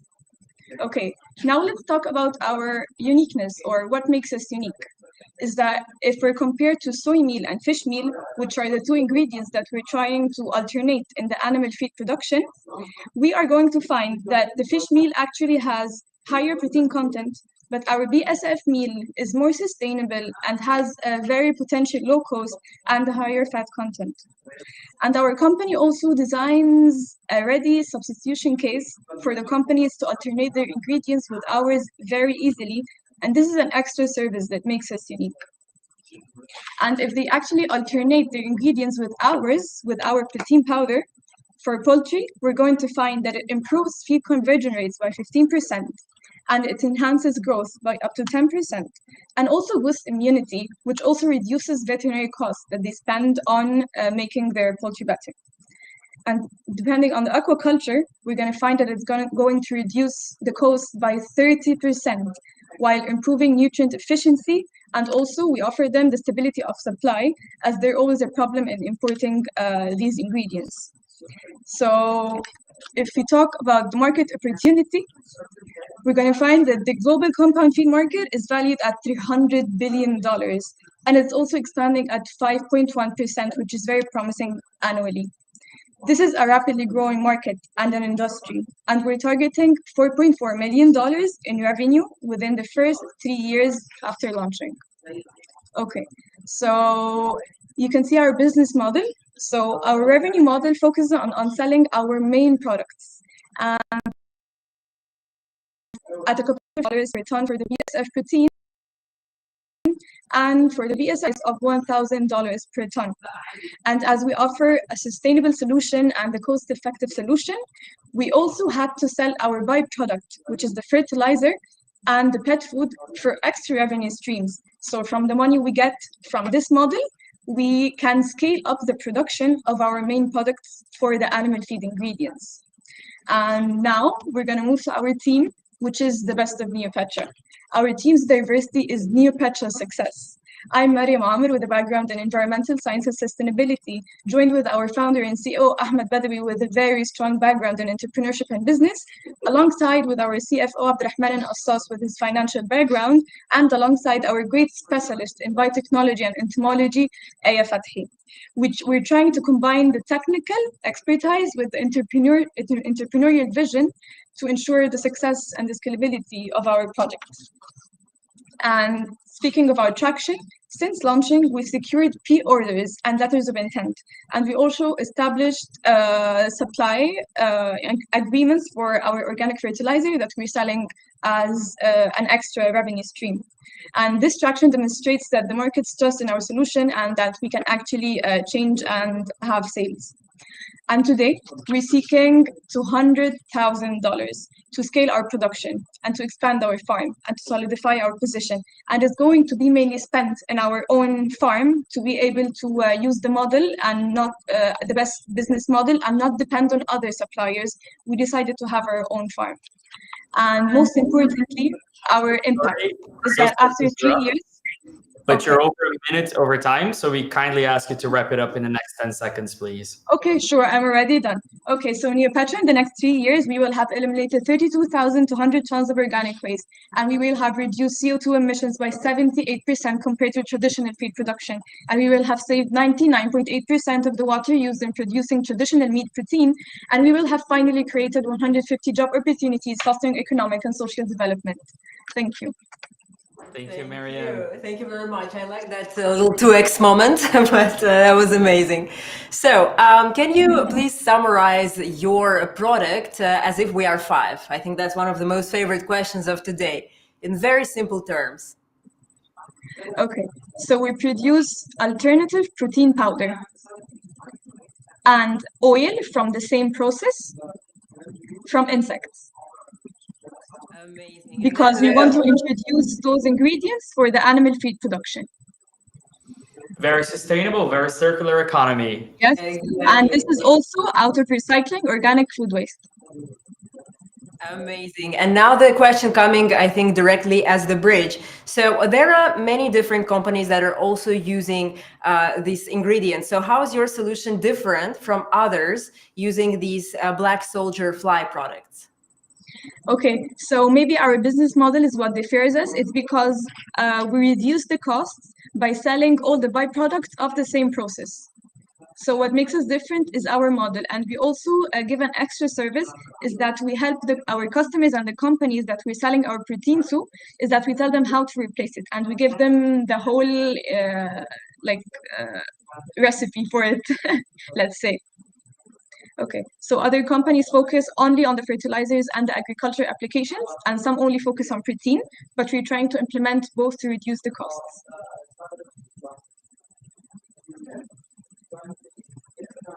Customers, can you tell us a bit more about target and business model? Okay, so for the protein powder, we are targeting aquaculture feed manufacturers and poultry feed manufacturers, and also pet food feed manufacturers. And also the oil are sent to those same companies in the same industry. And regarding the fertilizers, we are targeting not directly the farms and so on. We are also targeting fertilizers manufacturers.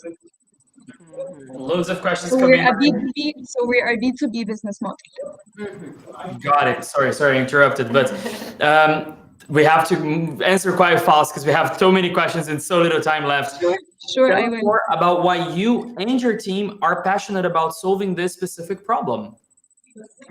Okay, we're passionate about doing something sustainable and also alternating something that's very harmful for the environment to address food security for everyone.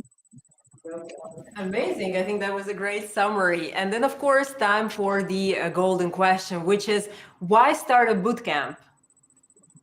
Okay, we are very, very looking forward to collaborate and access a new market first, and also collaborate with like-minded startups in Amsterdam and Europe, so we can exchange technology.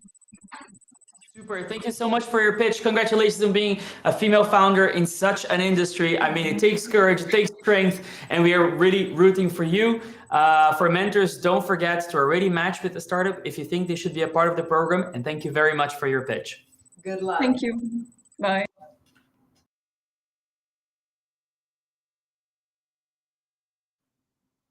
Now you may think we've finished all 10 startups, but we're gonna go back quickly to Digital Smart Key from United Kingdom to give them a second chance of pitching since they had some technical difficulties on the first round. Let's see them now. Unfortunately, perhaps can you try again with the microphone? We still do not hear you. I don't understand why. Is perhaps your microphone source?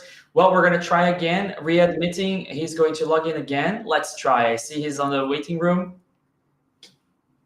No, we don't hear you yet. Yeah, unfortunately, no sound. No, maybe the microphone source, because we definitely have your audio on here. Perhaps, yeah, my tech team is saying perhaps you are muted yourself. Are you sure that there's a little microphone icon that it's not with a red cross right under our beautiful screen here? Is it there? Yeah, perhaps try to turn it on and off, the button with the mic. No, I see it's on off, but there is no sound. So what we're gonna do is we're gonna try to bring you back after the break. Although my tech team is saying we are very short on time, but we're gonna do our best to do that. Yes. However, in the meantime, I do want to say to our mentors, investors, partners, the profile of this team is very much complete on Matching Stars. So go there, see the video pitch, see the problem, the solution that they have, and rate them based on that. If you have additional questions that can help you assess, please put all of them in the question box so we can help you assess them better. And I'm getting from my tech team here that actually their profile is not just complete, but they also have a video. Yeah. So you can watch their video during the lunch break and give your opinion directly. That's why we have Matching Stars, just in case you can visit their profiles and already get to know them. Exactly. Tech team, are we going to go for the next startup? Yes, we're going to try it one more time. In the words of Daft Punk, which startup are we bringing to the stage right now? Let's try Airbox Energy from Germany. Hello, hello. So what we're going to try with you now is maybe you can switch off your camera and we can try just to keep the connection very strong. Just your audio and your presentation. That's probably going to be the winner. Hi, guys. Hi. So could you share your screen with us, please?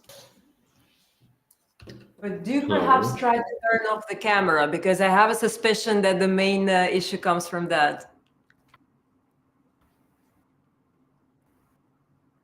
If you try to turn off your camera but turn on your slides, I think that could be a proper try to give.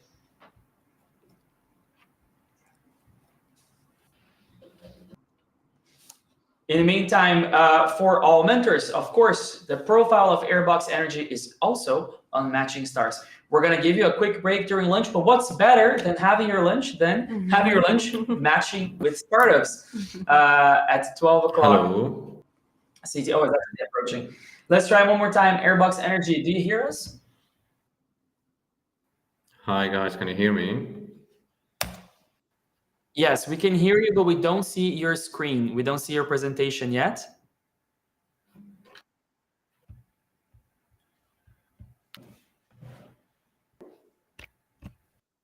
Okay, so it does seem that we are not able to connect with him on time. We're going to try to bring them back in the afternoon, but in case we can't, their profile is available on Matching Stars. Do you have access to Matching Stars?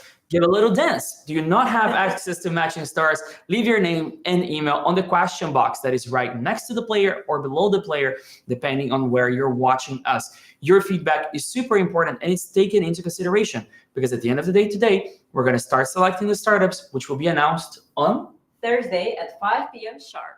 Central European time on this same link over here at startupbootcamp.org. This is the first half of the selection days. However, don't disconnect. We're going to play a little nice music in the background, and we're going to be back as soon as you can say Startup Bootcamp Selection Days at 1:30 p.m. Central European time, less than an hour and a half away. We're going to be back with another 10 exciting presentations. Exactly. So thank you very much for joining us in the first half. For the second one, also feel free to invite your colleagues and anyone else who you think might be interested in specifically energy and climate or Startup Bootcamp overall. And see you back very soon. This is Startup Bootcamp, and innovation will save the world.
Hello and welcome back. Welcome to the second part of Selection Days. Today's theme, energy and climate. Welcome back. How are you feeling, Sabina? Very excited to see 10 more fantastic pitches. We had a chance, of course, to talk a bit to our selection committee. And I think we will all have a lot of tough choices when it comes to choosing 10 best of the best startups from today. Absolutely. Now, if you're here, if you're connected, don't forget to invite your colleagues. Don't forget to invite your friends. Don't forget to invite anyone you think may be valuable to join us here. Now, if you experience any technical issues, you already know where to find us. Please leave a note, a question, or a comment on the question box. If you add your name and your email, that always helps us. So if you don't have access to matching stars, for example, which we will talk about very soon, don't forget to leave your name, full name, and email on the commentary box, either on the side of your screen or below the video player. Sabina, I just talked about matching stars. For people that don't know what matching stars is, tell us more. So essentially, this is your best friend for these 3 days. So this is an app where you can see all of the startups that we're pitching today, as well as tomorrow and the day after tomorrow. You're able to vote for the startup that you think belongs in the program. You can do it with a simple star. And we will very much appreciate if you go beyond that and leave detailed feedback. And now let's actually have a look at how Matching Stars looks from the inside. And our CTO and Program Director, Mark Yellema, will guide you through it. Dear mentors, welcome to Matching Stars. In the next close to 3 minutes, I will explain how to log into Matching Stars, how to see the startups per day that will pitch, what the information is that they have uploaded, also how you can leave your comment and remarks per startup, and last but not least, how to edit your profile. First of all, you can go to matchingstars.startupbootcamp.org, and that's also in the link that you will see by email. If you put your email in here, you say login, and you will receive a one-time password, OTP code in your email that you need to copy here in order to log in. After you logged in, this is where you will end up. This is per selection day, the startups that will pitch in the right order. So rescalers will kick it off. On the other days, you can find in here which startups will pitch there. Now on rescalers, you can already see a bit of their problem and their solution statement. But if you want to dive a little bit deeper into what they do, you just click their card and you will go to their profile. This is what the startup has actually uploaded for you, the mentors, to see. You can see their problem statement with a little bit more text. You can see their solution, and you can see their 30-second pitch and where they explain everything. Now, if you, after reading their information and seeing the pitch, would say, yeah, this is a good startup. I think they should be selected for the cohort and I like them. That's when you press the blinking star here. If you, on the other hand, also might say, well, not sure yet, bit indifferent, let's ignore this one for now, you can skip this one here. Important to note that once you are on selection days, you can leave your remarks. So with this, clicking this icon here, you can tell us, the selection committee, how clear is the startup's customer value proposition, how clear is the startup business model, and you can leave all your comments here. And at the end, you can say, if this startup would be selected to the cohort, I would like to mentor this startup by clicking this yes. You can even leave a optional comment. Press submit, and we will take that data into the selection committee room to make sure that we take all the data points and actually help us choose the right startups. Now, if you want to upgrade your, or at least update your profile, your mentor profile, you need to click the avatar. In here, you can see what's currently on the Matching Star platform, but you can see this is an invitation to actually put more information in here, because if startups would need to find you, only having the country there would be a little bit shallow. So if you see this, then take your pencil icon here, upload maybe a picture if you want to. First name, last name should be there already. A description, this is just a short bio of what you're doing. Tag is saying small keywords where people can find you, job title, company, and what have you. Save the changes, and that will help us better match startups with you, and the startups can more easily find you. That's it. Thank you for joining, and have fun.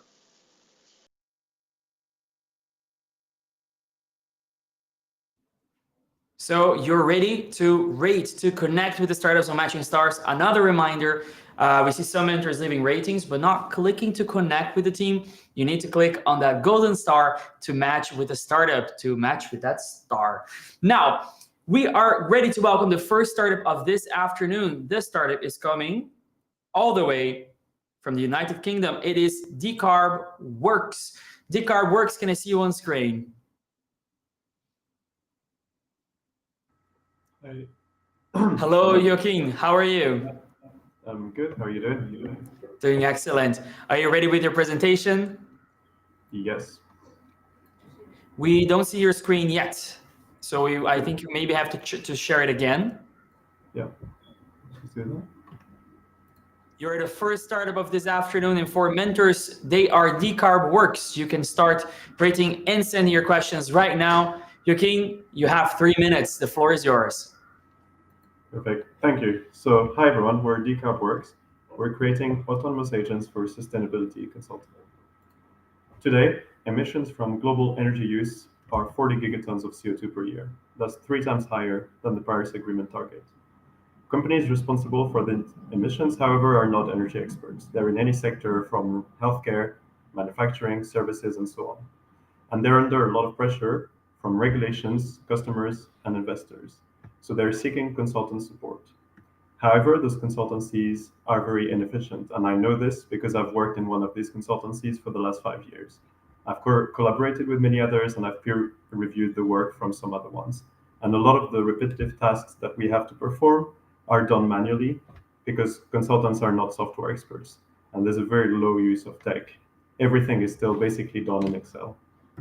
The solution to this are autonomous AI agents. What are they? They've been dubbed the next frontier of AI, and they're built on large language models, and the way they differ from them is their ability to self-prompt, so they can design and perform complex workflows on their own. How do you interact with them? It's very simple. You interact with an AI agent like you would a virtual colleague. You ask them some questions, performing some tasks, and you can review the work that they've performed. The benefits is that you can automate a lot of repetitive tasks from data collection and processing, summarizing documents, and reporting. The goal is to reduce the consultant time spent per project by 80%. We're the first mover in this space, and we're able to combine the efficiency and speed and scalability of generic large language models with the technical know-how of consultants. Currently, the market size is about $20 billion and is growing at a very fast rate of 15%, so roughly tripling to $60 billion in the next 10 years. Our business model is simple, where our product fee is 10% of the project value per project. At scale, we're aiming to enable 5,000 projects with an average fee of £10,000, so roughly an annual revenue of £50 million. The team is made up of myself and my co-founder and CTO, Ocean. So I've been working as a sustainability consultant at ERM for the last 5 years, experienced a lot of those first-hand problems that I've described, and I've seen the lack of solution in addressing them. And I also have a very large network of consultants in that space. And Ocean has been working in generative AI years before the hype, so he understands exactly where the technology is at and what's possible to do with it. We're also supported by talented software and sustainability experts as advisors. We're currently setting up 3 pilots with leading consultancies to test and develop our product. So we have an approved pilot with Green Element and setting up 2 with Regen and Antithesis. And our ask to start a bootcamp is to support our pre-seed fundraise to build our product with these pilots. Thanks, we're DecarBworks, and we're creating autonomous agents for sustainability consulting. Happy to take any questions.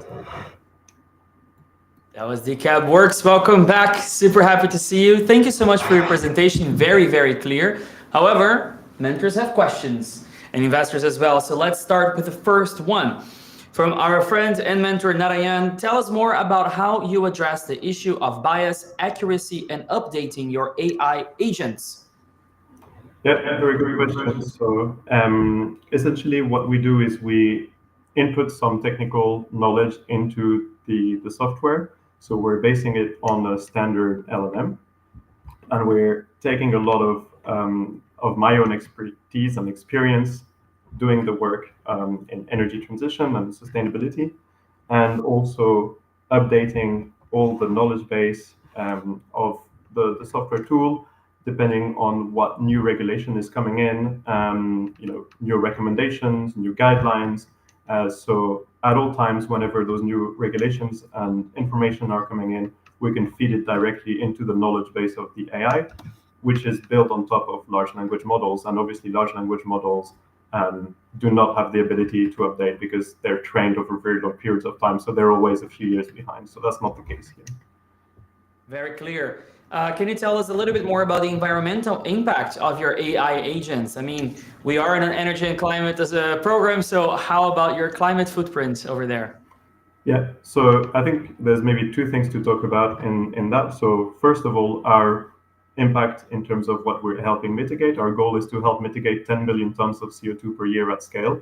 And we do that through helping all those companies that we can reach understand exactly what they're doing in terms of their energy use, how they can decrease that, and how they can move away from fossil fuel activities.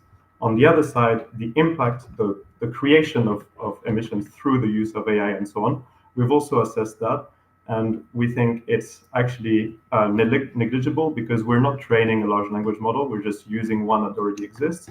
And we can make sure that the tool that we base our product on is, we favor large language models that are built from companies that mostly use green energy to develop and build their model. So when we did the comparison, actually, the impact of our model on emissions through electricity use is negligible in comparison.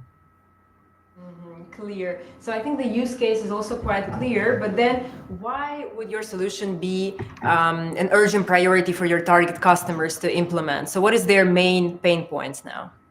Yeah, so there's a few pain points that consultants are facing. First of all, there's a large demand for these services, and they're not scalable in the sense that they depend on work time. So they need to be able to scale to meet the demand. And on the other hand, they are facing some competition from new software like carbon accounting tools that are disrupting the market. You've seen a lot of them in the last few years, but those consulting tools, those accounting tools can do certain tasks, but not the whole workflow, whereas consultants can do the workflow. So if you can automate a lot of those specific tasks, then you're making their margins much better and able to compete with those new entrants, at the same time being able to capture that market that's growing. I think maybe it's good to also summarize what exactly are your target customers, at least for the first stages, geographically, industry-wise. Tell us everything. Yeah, so our customers initially are going to be medium-sized consultancy companies. So the ones I've mentioned, Green Element, Regen, and Thesis to some extent. I think this is just, we had a good contact, so we're just going for it anyway. But consultancies that are focused in energy transition, looking at how do you take those companies that are just not expert at all, who have, they shouldn't be, like you're not asking your lawyer to be an energy expert, right? So getting those companies and doing those energy transition plans and getting them into the right place. So we're targeting those companies that focus on that. So we are able to develop a tool that is able to automate a lot of the tasks that those specific consultants do. So Green Element is one of these. Regen is another one of them. Like Regen is a very famous consultancy in the UK. And so we're helping them automate their workflow so that we can then grow to like a broader range of activities and consultancies. And, the final goal is to have a partnership with, as many global consultancies as possible. I think we have time for one final question, which is the golden question of the day. Why you at Startup Bootcamp right now? So why should Startup Bootcamp and their mentors select your startup? So I think we are the perfect team to answer this question. We have the combination of this consulting experience, seeing that there's no solution, and also this generative AI. We're not just jumping on the train. We were there before the train was at the station. So we discussed with my co-founder Ocean all the things that we could be doing, and we saw that there was a massive opportunity here. We went through the whole workflow that consultants do and identified clearly what could be automated. So we identified 15 points of automation that will form the 15 modules of our software. So obviously, I can't talk in a lot of detail, but there's a lot of thinking that went behind this, and we think that this is really a great opportunity. And we've seen nothing in that space. There's been loads of AI agents that have been being built for finance, sales, M&A, and they're raising 50 million, 100 million. But there's nothing in sustainability because it's seen as a less profitable, I guess, sector. So we really want to be the first one there. Ambition, and we love big ambitions. We thank you so much for your presentation, for your pitch, for your presence here today. We wish you the best of luck on the next room, the selection room, and we will see you again on Thursday for the big announcement at 5 p.m. Central European Time. Good luck. Okay, thank you very much. Thank you.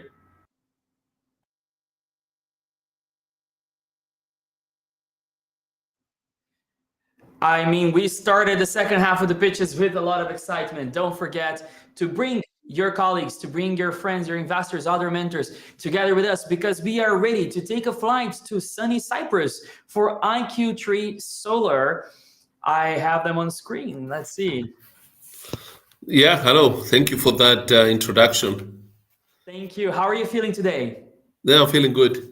Nice. Although it's not very sunny today, but yes. I guarantee you it's a little bit better than here. It doesn't take much to beat the Dutch weather. But here we go. I think I see already your screen is already shared. We wish you the best of luck. You have 3 minutes for your startup. Good luck. Yeah, thank you. My name is Haralambos. I'm CEO and co-founder of IQ3 Solar. We deal with photovoltaics. The world is actually transitioning right now from conventional fuel sources to renewables, with solar growing at a very, very fast pace. However, solar photovoltaics are actually found to be underperforming. Based on their initial assumptions of what they should be producing, they are found to be producing 8% less energy than what they are supposed to be producing. And when you consider how big the market is for photovoltaics, this actually translates to billions of revenue loss per year. Why are they losing revenue? Because faults and degradations go undetected. It is hard to actually figure out what is going on with your PV unless you have sophisticated programs to do so. The second is that you have no automated action recommendations. And the third is that you don't have predictive, but rather reactive maintenance. We take care of that. Faults and degradations are detected early. We give clear instructions to the operators, and we move into predictive maintenance instead of reactive maintenance. We do this through our patented degradation sensor, our fault and predictive maintenance AI-based algorithms, all integrated through our cloud-based platform. We have quite extensive experience in PV with myself and my co-founders, Michalis and Andreas. Michalis is actually the inventor of the sensor, and Andreas is the inventor of these many AI-based fault detection algorithms. The opportunity is very large with PV's commercial and residential being over 100 billion, over 1.3 billion is spent on just maintenance alone.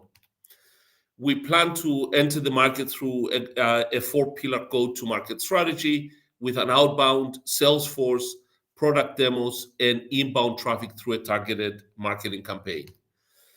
The model that we'll be pursuing is a one-time installation and then a recurring based on the size of the PV park for access to the platform.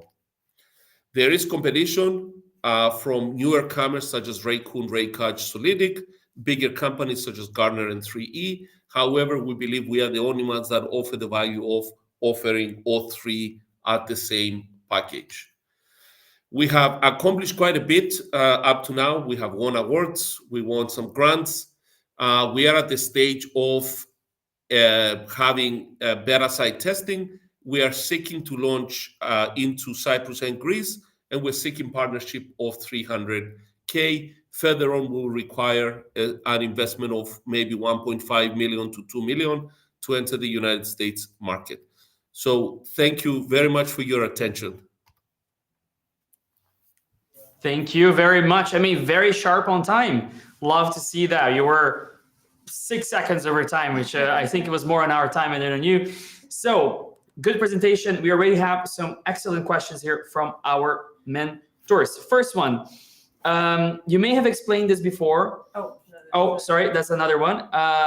Is there a really urgent need for your solution, a must-have or a nice-to-have? Why is your solution a must-have? Yeah, yes, it is a must-have, I believe, because you're finding out that, you know, this 8% that I showed, it's actually from very large parks with sophisticated partners, with sophisticated installations. And that actually makes an impact on the financial modeling. The Kilowatt Analytics that produce this is a company that produces insurance for financing these projects. And that insurance actually is based on risk. So if you're actually underperforming, that is actually a big problem, even from a financial management point of view, even from a risk perspective. So there's an urgent need for solutions that would allow you to increase your production. Superb. Next question. How do your predictive algorithms compare to existing PV monitoring solutions? Yes, we have actually benchmarked and we have performed very well. We have performed up at the highest level compared to the competition. However, I think what really sets us apart is that we have quite a bit of expertise on things such as soiling, which is, you know, the dust, which actually is a very big problem for maintenance. And we have the addition of the sensor that allow us to look at degradations that nobody else can actually see without this sensor. I think there's also a good follow-up question to that one, which is, why is it that you can offer this degradation sensor, however your competitors cannot? So how easy it is also to replicate? Sorry, it will be very difficult to replicate because it is actually has very broad US and European patents. So we actually own that technology, so it will be impossible to patent that, to replicate it. Mm-hmm. Understand. Clear. And can you tell us a bit more about the application of AI in your solution and how you plan to develop it? Yeah, so this is actually based on I should say it's more like machine learning. So it is based on taking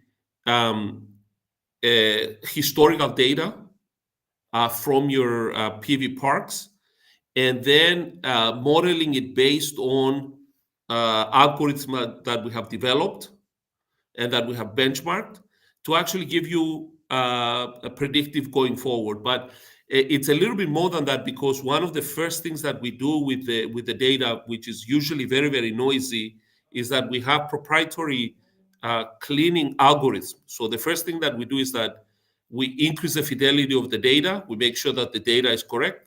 And then we take it through this series of essentially recognition so that we can say, yes, this power drop is because of soiling. or it's because of a disconnect. So the classification is also very important. So it's not only being able to say that, yes, based on my models, I predict that you should be 5% higher, but actually you should be able to actually break it down and figure out where that is actually coming from. And this is stuff that we have developed over the last 6 or 7 years through university work. And now that we are able to actually utilize it. And now a golden question for your startup. Why are you the right team to solve this problem right now? Okay, yeah, thank you for this question. We have the right team. We have also the right positioning. I think that Cyprus is has an important position as sort of an energy hub. So I believe we are well positioned geographically and also access the Middle East. Then, the market is very large, and it just being able to have access to this region that we have will be very significant, and I believe we are uniquely positioned for that as well. Fantastic. Well, I wish you great luck on the next room, the selection room, and I can't wait to see you on Thursday, 5 p.m. for the final announcement. Thank you so much for joining and for your clear presentation. Thank you very much. Thank you.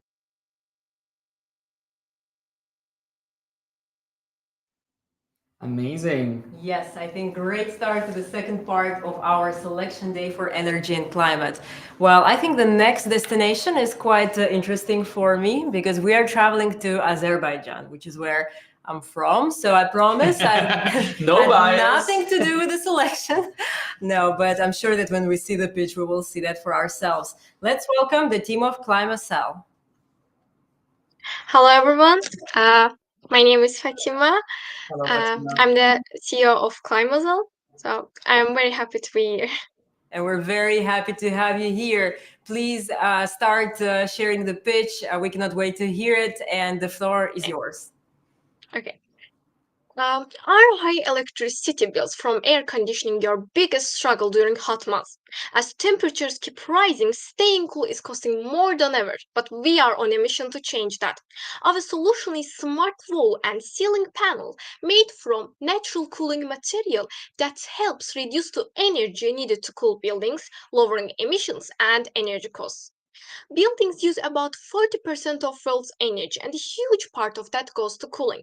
In fact, 15% of global emissions come from the energy used to cool buildings. So, in order to tackle this problem, we have developed smart panels that works like heat batteries. This panel is made from phase change material that absorbs excess heat when the room temperatures rise, reducing the demand for air conditioning.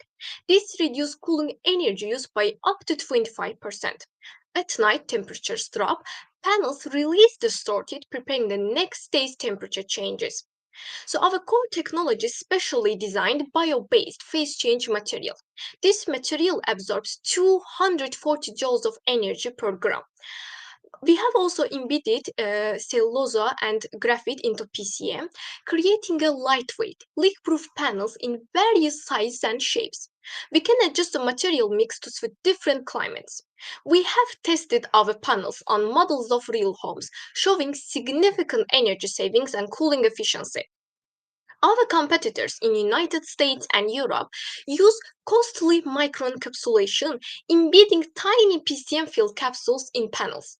Others put PCM in plastic containers on ceilings, which only adds unnecessary weight. But our technology is different. It keeps PCM lightweight, leak-proof, and stable. Also, our panels absorb more energy, which making them more sustainable. So, did you know that cooling a 1,000 square meter building in Europe costs about 12,000 euros each summer? For 15,000 euros, our bio-based panels cover that the same space and cut the electricity bills by 3,700 euros annually. Impressive, isn't it? So this summer, we aim to earn 300,000 euros by selling panels. Each panel costs 5 euros to produce, and we sell it 15 euros, making a profit of 10 euros per panel. Our target includes various buildings like offices, restaurants, and public facilities seeking lower energy costs. So we are asking for $100,000 for our first pilot sale. We have also raised $22,000 from research. So after 2 years of product development, raising $22,000 for research and extensive testing, we are ready to launch. In the next year, we are planning to start our first pilot sales. So our team combines expertise in chemical engineering, product development, marketing, and support from advisors who has experience in building science-based companies and working with major energy firms. So our main goal to join this program is that we want to get mentorship and guidance from experts, and we want to extend our networking and get from valuable feedbacks in order to scale up our project. So thank you for your attention. Well, thank you. I mean, exactly 3 minutes presentation. Congratulations. Great presentation, very clear. I can say I am not from Azerbaijan and I like your startup as well. So no bias. Let's start with the first question, Sabina. Yes. Okay. So can you again walk us through your roadmap? So what stage are you at right now with the product, and what are your next steps? Okay, right now we need investment to start our first pilot sales. As you can see, in 2025 May, we want to conduct first pilot test in our university. We put these panels on the one room on the ceilings, and we compare this another room. Then after this pilot test, we want to start our pilot sales in Azerbaijan. We want to sell these panels for public buildings. Target customer profile. So geographically, you start with Azerbaijan, but what kind of companies? What are your next steps after that? Okay, so right now we are preparing these panels on laboratory, but if we want to we will sell these panels, so we need big companies, right?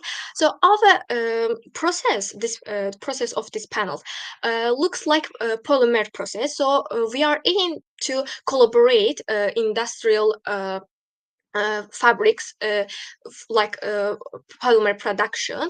Then we want to product our panels in their company, like polymer production. All clear, thank you. So there are a few questions. I will try to summarize them in one, but what is your competitive advantage? Okay, as I have mentioned, so like these are the two examples of our competitors. One of them in the US and one of them in Europe. So like they use one of them use costly micro encapsulation. Like they put PCM in tiny capsules, but it's costly. But our product. And our products can be found in laboratory simply, easily. They don't cost a lot of money, and also others put PCM in plastic containers on ceilings, which adds weight. So it's a little bit dangerous, of course, but our product is stable, form stable. It doesn't leak, it's leak proof. So also we can arrange its shape. We can arrange the products for different climates. So for example, we can create these panels for 22 degrees Celsius. We can also for 25 degrees Celsius as customers wish. Like we can adjust temperature, we can adjust the shape, and it's affordable. It's also bio-based. There's no chemical reaction in it, and it's also form stable. You really know what you're talking about. We love to see such knowledgeable founders. Do you have more questions, Sabina? Well, I think we have plenty. You can. I will choose the one then. Tell us a little bit more about your environmental and sustainability aspects, especially on your startup, but also in your team. Environment, like how much experience you guys have with environmental and sustainability? Okay, I can show it. Like our teams has chief science officer. It's a PhD student who has background in chemical engineering. Also, we have advisors, and one of them working with Sokar, which is major energy firm, Sokar Turkey, and one of them has their own energy company, Extra Mile Technologies LLC. So I am also the chemical engineering student. So we are we also have some chemical engineering background to produce this product. We have also the business background. We have advisors who guide us in this project to get into business, to get the startup. Yeah. Fantastic. I mean, Fatima, we only have one question left to ask, which is the golden question. And I'll give that honor, of course, to my colleague Sabina to ask you the number one question we ask every startup here. Exactly. So why start a bootcamp, and what do you want to achieve within the 3 months of the program if you are selected? Okay. Firstly, I am pretty sure that we are an excellent team. We have the right people for this project, and as I see, you have such great experts, great mentors who can guide us in this project. Like as a team, we want to scale this project. We want to create our company, and I know that these are the right place for us. We can get feedback from you, we can get mentorship guidance, we can extend our networking, and I know that from you and from us we can create such a good work, and we can serve the public. Amazing. Fantastic. Congratulations. Congratulations for your power, for your strength in the pitch, for your clarity. You clearly know what you're talking about. You're obviously passionate, and you're going to go great places, I am sure. Well, now best of luck in the selection room. Indeed. And I see you on Thursday. Thank you. Goodbye. Thank you.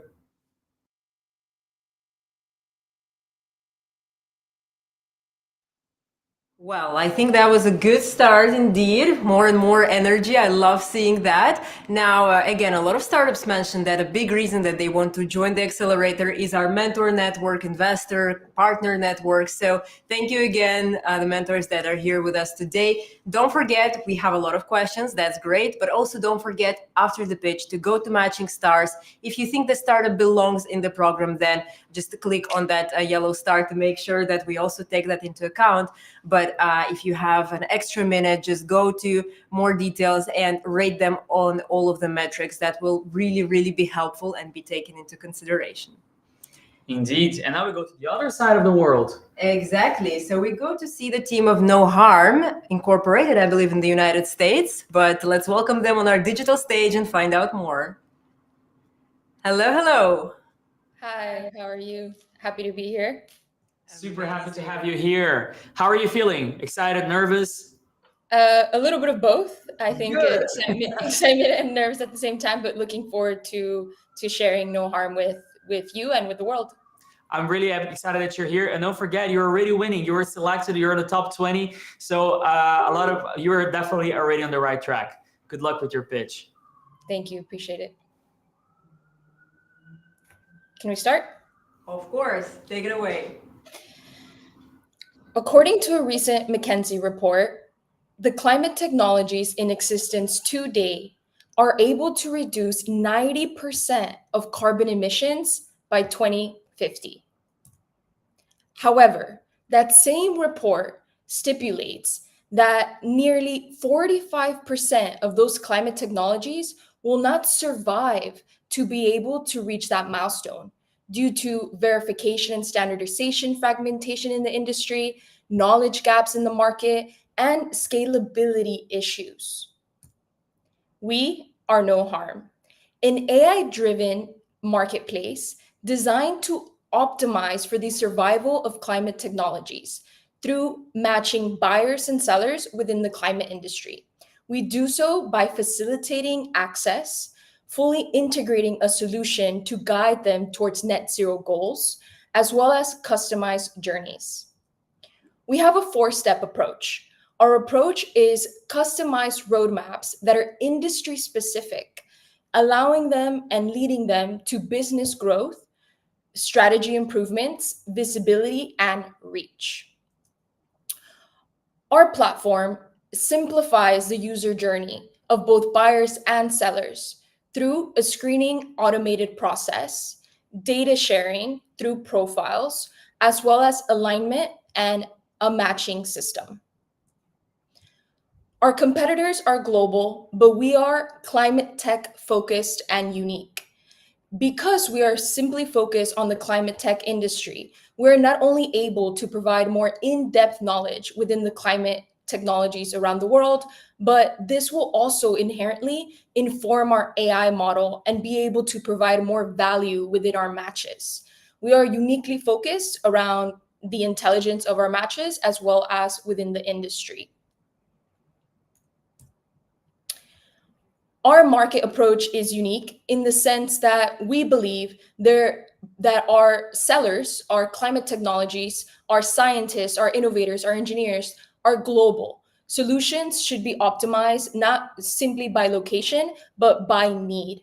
Hence, right now, our solutions, our climate technology solutions come from all over the world, and we aim to provide these buyers options mainly around the MENA region as well as Europe, as this is where we see the most need. Currently, that market is valued at 34.6 billion, and our total obtainable market valued at 34 million. Our revenue model is simple in the sense that we're subscription-based and commission-based. Our subscription-based model is based on this net zero journey, where if buyers want more visibility of all the technologies that they onboard, we provide that through dashboards and visualization. We have an onboarding fee for our sellers, as well as an AI matching fee, which if they want to render more and more matches, they have the option to do so. Our commission-based model for our sellers, our climate technologies, ranges from 15 to 25% commission at sale point. So this is once a sale is transacted. And for our hardware, it is a sliding scale at a variable model. We also offer consultation if needed. Our team is diverse and very talented. We have 2 developers coming both from a full stack background and AI background. They have previously worked together for about 3 years, giving them great synergy as well as being able to collaborate with the team at large. Myself, 10 years in the sustainability space globally, and our head of operations and co-founder also operating large within large and tech entities. And we also have in our team, Maria, who brings a background in governance standards at a global policy level scale. Yeah. Thank you. I'm so sorry, but you went a little bit over time, 1 minute over time. So please finish the pitch within 10 seconds and we will have a chance to explore during Q&A. Thank you. Currently, we have 16 technologies committed as signed partners, 100 technologies offered, which we have listed on our marketplace, and 18 distribution partners. Thank you. Amazing. So I think the questions that we already have are going to help you explore a bit on the last slide. So can you tell us a bit more about the early adopters in terms of sellers and buyers? Yes, of course. Majority of our current adopters, as mentioned briefly at the end, we have 16 of those partners. 50% of those are more on the software side of things, where we're talking about carbon emission calculation, various type of geospatial heat mapping, mainly software focused. The other half, one could say, is hardware focused. So here we're talking about a diverse set of climate technologies, everything from plastics to crude oil. For example, one of our largest partners collects plastic, process it, and through a pyrolysis process, and at the output is crude oil. We also have a OEM EV manufacturer, which means that they actually create the entire, buses, charging stations, EV vehicles, EV scooters. They're also listed on our platform and have been vouched as committed partners. Quite a diverse set of climate technologies that we currently have. But then can you expand on your go-to-market strategy? So how are you going to get even more? Yes. Great question. So there are two organic ways that we've identified thus far, and of course a non-organic one. So the organic one is we see from a climate tech perspective, this is a dire need. The sell, if you will, to climate technologies is not a hard one, given that they are already viewing a lot of struggles in order to penetrate the industry. So having another channel of distribution for them is really a no-brainer, specifically because our business model is at a utilization basis, meaning we only charge them a one-time onboarding fee, which is yearly recurring to update their profiles, but they don't actually get charged unless we find them a match at a contract value. So this is really a no-brainer for them to onboard very quickly.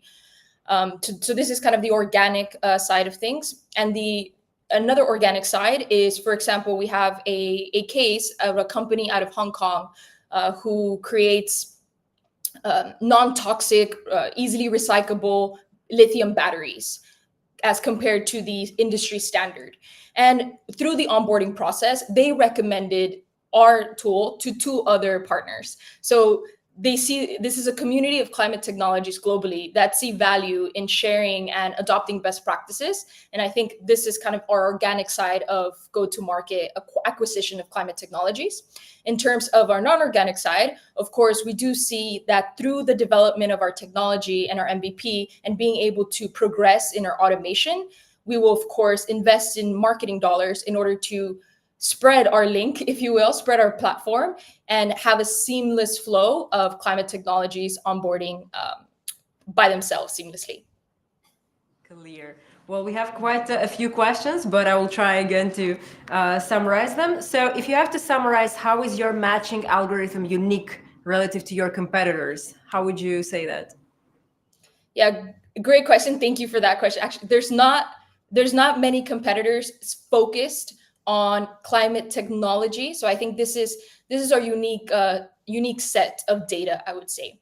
The problem with the market as of today is that there's a lot of innovation, there's a lot of emerging technologies, yet the verification of whether they will work or at what scale or even cost value for buyers is very high.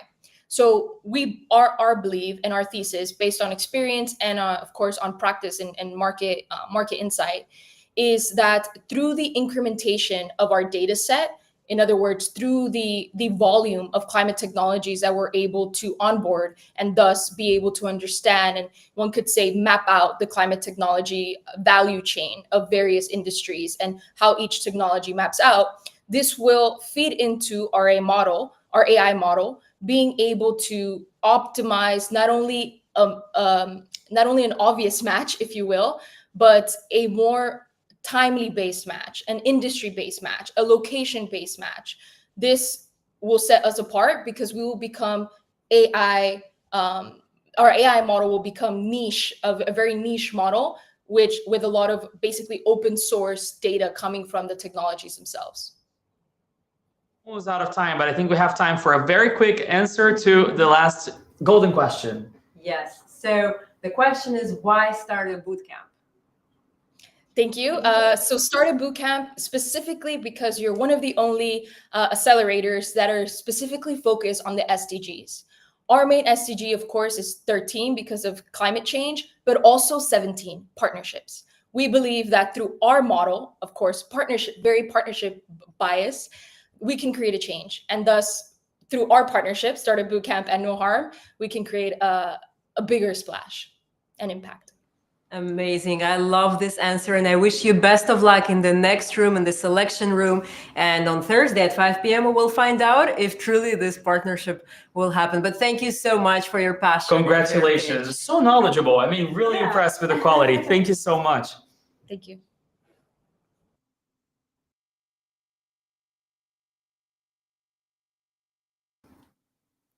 And now we're ready to not say good morning, but say bom dia, straight from Brazil, in my home country as well. It is Verdion Energia. Let's say hello. Bom dia, Gustavo. Bom dia, good morning, good afternoon. Good morning. How are you doing? Fine, thanks. Happy to see you here. We're pending your slides. If you can share your screen again, that'll be lovely. There you go. Yes, we see your screen, and you have 3 minutes to pitch. Good luck. See you soon. All right. Hi, my name is Gustavo, and I'm the founder of Verdion. We exist to solve the greatest problem of our generation, the disorderly use of fossil fuels that leads to several climate issues and their consequences. We believe that green hydrogen is the key to breaking this status quo. Yet, here in Latin America, hydrogen projects face the challenges with high capex, dependence on imported electrolyzers, and on a focus on export the production. So, the decarbonization of local industries is being left behind. Verdion is changing it by offering decentralized, small-scale, and affordable made-in-Brazil green electrolyzers, empowering clients to decarbonize processes and products. So, the way we do business is unique, delivering small-scale and cost-effective made-in-Brazil green hydrogen electrolyzers. Investments in green hydrogen in Brazil is estimated in $200 billion in the next 15 years. Hydrogen is used in several applications in different industries, and we target clients that are seeking the replacement of fossil fuels in their processes and the use of green hydrogen as a feedstock. We have mapped more than 250 opportunities in Brazil until now. Our business model in the next 15 years will focus on Latin America, starting with Brazil, selling electrolyzers directly to industries or under BOT agreements, partnering on EPC projects, and ultimately installing, operating, and selling hydrogen. Our team, I'm the CEO, I know the market. I spent half of my last 10 years manufacturing industrial equipment, another half leading industrial projects within several industries. Roberto, the partner, leads engineering and knows the technology. He spent the last 6 years working with electrolyzers, power systems, and utilities. As an example of positive impact of green hydrogen, Petrobras, the major Brazilian oil and gas company, consumed 400,000 tons of hydrogen in 2013, made by the reform of natural gas. This is the gray hydrogen. This resulted in 4.8 million tons of CO2 being released to the atmosphere. With green hydrogen, these emissions will drop down to zero. Well, we have no revenue yet, but after 7 months of foundation, our solution was awarded as one of the most innovative and sustainable by the Brazilian Chamber of the Construction Industry. And of course, our main achievement so far was catching your attention in one of the biggest accelerators of the world, the SBC. They ask, after the SBC acceleration program, we plan to get ready to ask $1.1 million to build 2 small-scale prototypes and test our solution until the end of 2026, and then go to the market. This money will be used as shown here, so it will allow us to reach this milestone. That's it. Thank you. No, thank you very much. Very clear pitch. And what a challenge, green hydrogen in Brazil. But for sure, you're going to help us make it viable. Congratulations on the very clear presentation. Sabina, do we have a first startup? A first question, sorry. We have already quite a lot of questions, so I will start with the first one. What partnerships do you want to focus on to scale this green hydrogen adoption in your market? Yeah, we have several manufacturers of components of industrial equipment here in Brazil. And we'll focus on the accessories and on the BOP of the equipment. We already are talking with some of them, lots of them actually. And we will not focus on the technology in the first place because technology is already here, is already there. So we plan to mount our R&D laboratory with the money that we want to ask after, and then we will start to develop the technology here in Brazil. In Brazil, we have some advantages. If you have 60% of the equipment locally produced, we have some taxes that or interest are very low. So this will stimulate the market. Indeed, using all the forces, right? Using governmental forces, partnerships to make it happen. Fantastic. Exactly. Second question. How do you address challenges in infrastructure for hydrogen distribution? Our focus is on small facilities to produce hydrogen within the industries or micro hubs, as we say here, located in small industrial district. So this facility will deliver to the neighborhood, let's say. This is totally different from what is planned here in Brazil today. Brazil is planning to have huge installations, $1 billion facilities focused on sport reproduction. So this is our uniqueness, let's say. Next question. Tell us more about the major risks you envision in implementing your technology, and how do you aim to address these risks? The main risk is the customers could not understand the value of this transition, this energy transition. So we are getting ready for this.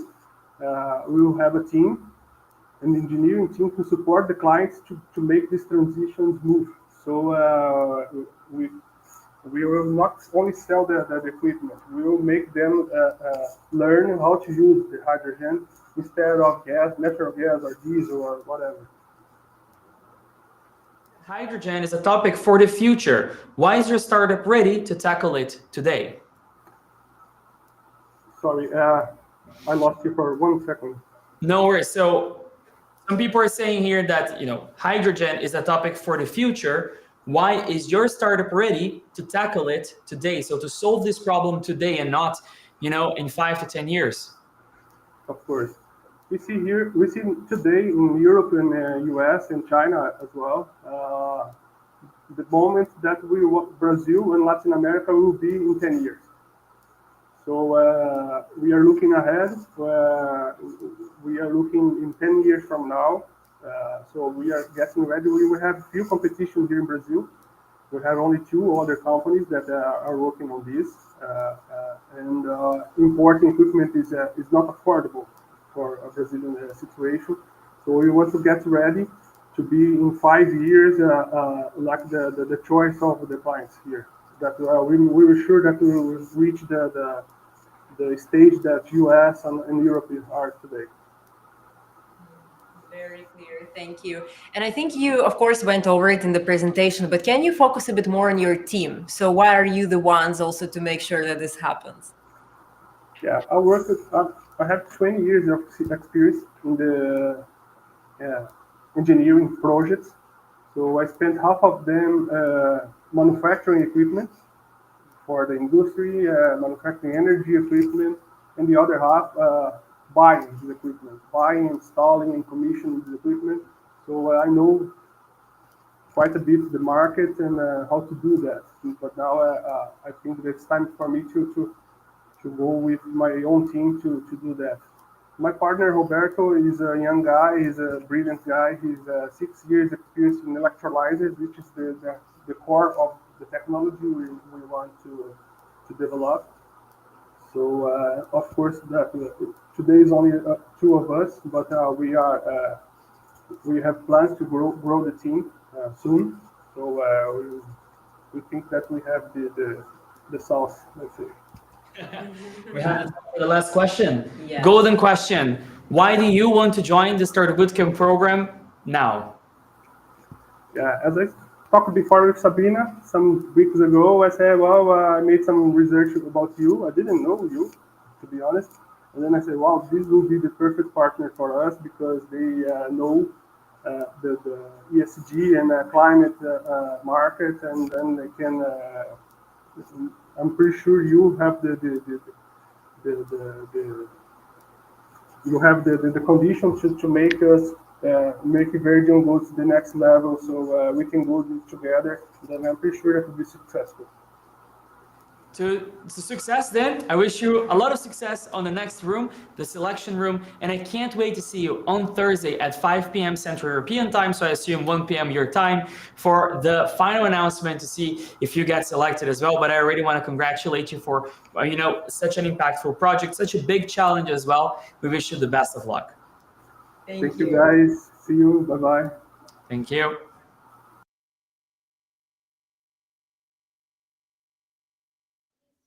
And now we are taking another flight because we have to go all the way to a startup that is at least incorporated in the United States or active in the United States. It's Quick Echo. Let's welcome them on stage. Hello, how are you doing? I'm good. How are you doing? Fantastic. Super excited to hear your pitch. But first, we need you to share your slides. Okay. Yes, we see them. Well, you have 3 minutes to tell us your story, and good luck. All right. Thank you. My name is Ayomide, and we're on a journey to making waste data actionable, engaging, and accessible. Did you know over 2 billion tons of waste are being generated annually, and it's projected to increase by 70% by 2050?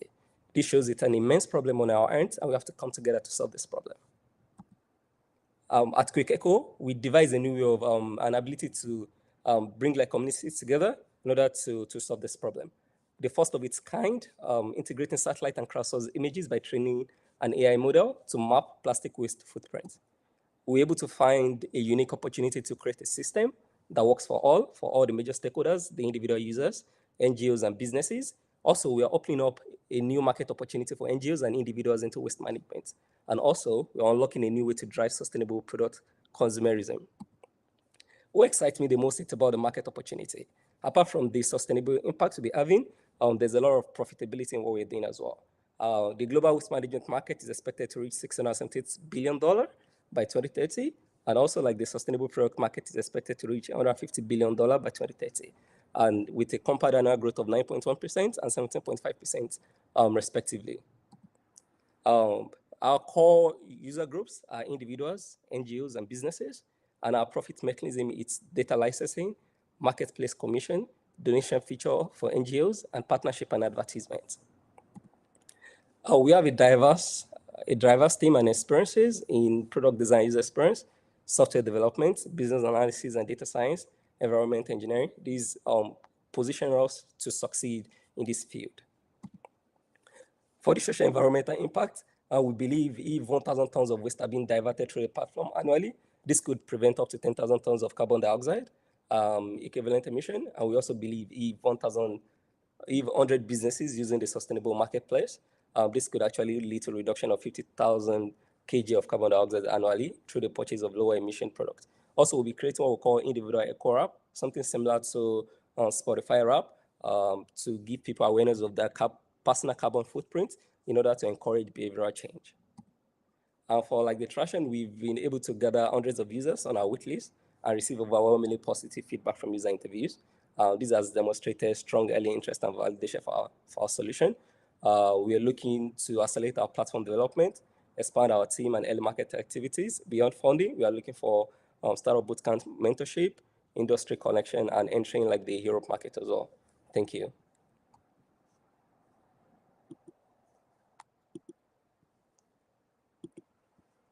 Pitch, very good presentation. And now we're ready for the questions. Are you ready for the questions? Yes, I am. Fantastic. Here we go for the first one. How do you ensure authenticity and accuracy of the data around the waste you remove? Sorry, can you come again? How do you ensure authenticity and accuracy of the data around the waste that you're removing or supporting the removal of?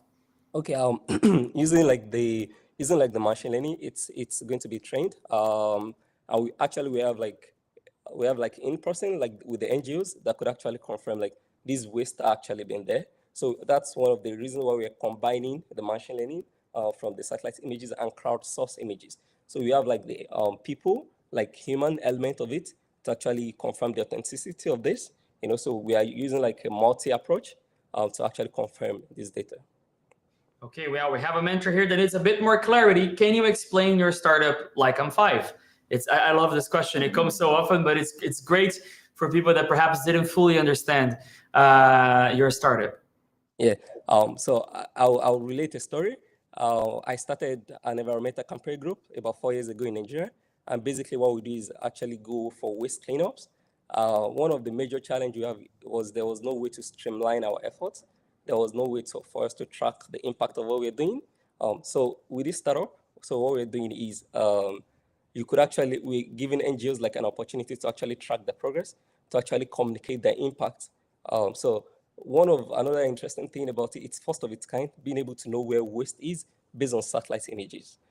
So like 5 years old, that's a little bit difficult, but it's basically you can say just from like from like a phone, you could actually know there's waste in this area, you could actually see what other people are doing to eliminate this waste, especially like from like NGOs perspective. Fantastic. At Startup Bootcamp, we say we're in the business of changing people's lives and changing the lives of the people that are changing other people's lives. And you're definitely out there doing an impact. Let's go to the next startup. This is a complex ecosystem. How are you engaging with corporates, which are perhaps creating the waste, governments and municipalities involving in the waste flows, waste collectors and processors? So basically, ecosystem, how do you manage your own ecosystem? Yeah, I quite agree as well. It's a complex ecosystem. Because that was why in my presentation I said bringing all the relevant stakeholders together. It's a problem just one person could solve. I could remember when I founded the Eco Campaign, and basically what we do is actually liaise with the government. Anytime we are going for like cleanups, they come with us, to actually uptake this waste and put it like in the right place. So I believe, like, especially like corporations, that's the platform will also be responsible for like corporate social responsibility. Platforms like these businesses, like corporations, could actually come to us in order to achieve some corporate social responsibilities. That's what I would say to that. Fantastic. Now we're going to ask you one. We have time for 2 more questions, I think. Yes. Go, Sabina. Yes.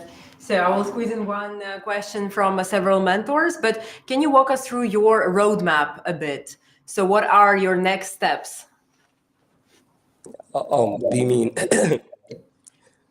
like product roadmap or development roadmap? A product roadmap, yes. Oh, okay. Actually, at the moment, we're working on a prototype. So we've been involved in user research, user testing and feedback. So working on a prototype before we move to like an MVP.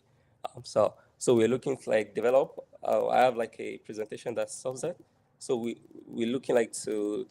Sorry, just a minute. Yes. So we look at by the Q1 of 2025, we're looking to like finalize the MVP, and by the Q2 2025, we're looking to launch the MVP. To expand data features and business partnerships. And by Q3, we're looking to scale our AI and data insights capabilities, enhance the marketplace, and geographic expansion. So by Q4, optimize the user experience of our platform, increase data integration, and prepare for like Series A funding. So that's what our product roadmap looks like. We'll just squeeze a very small follow-up question to this one before our golden question. But then what would be your expansion plan? So what is the starting, let's say, market, and then the markets beyond? Yes, because it's a global solution. Though we're thinking of starting from Africa and America, because that's where we have like substantial presence. But we're looking to expand to like other regions as time goes by as well, especially while we're in Startup Bootcamp. So it could give us like expansion into like the Europe market as well. So for now, we'll be starting with Africa, Nigeria, and America, because we have like, in terms of partnership, we have people who could easily partner with, but we're looking to expand into other regions as well. But then within the expansion, what would be your main challenges that you expect, and how then would you overcome this? Yes, I believe one of the main challenges would have its credibility, like people, like companies connecting with us. So I believe like that's one of the reasons why we have Startup Bootcamp, that could give us that credibility, that could give us those first step like through the door. So I believe that could be like a major concern. Amazing. I think that was also a perfect answer to our golden question, actually. Yes. So why you would want to be a part of Startup Bootcamp. And now I think it's also quite clear, unless there is something else you want to tell us. Okay. Apart from the strong alignment in our values, Startup Bootcamp is specifically like SDG goals. We as well, we are trying to achieve the UN Sustainable Goals by 2030. And we believe like being part of Startup Bootcamp, it's aligned values. We share and align, like the same values. So I believe like that's a major one for me. Well, thank you very much for your presentation, for your clear answers. It was a pleasure being here with you. You're now going to move to the selection room, and I will see you again on Thursday, 5 p.m. Central European Time. All right. Thank you so much. Bye. Thank you. Thank you.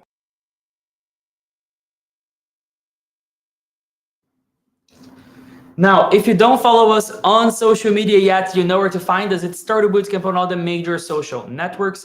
However, if you're watching, you also are more than welcome to join us on Matching Stars.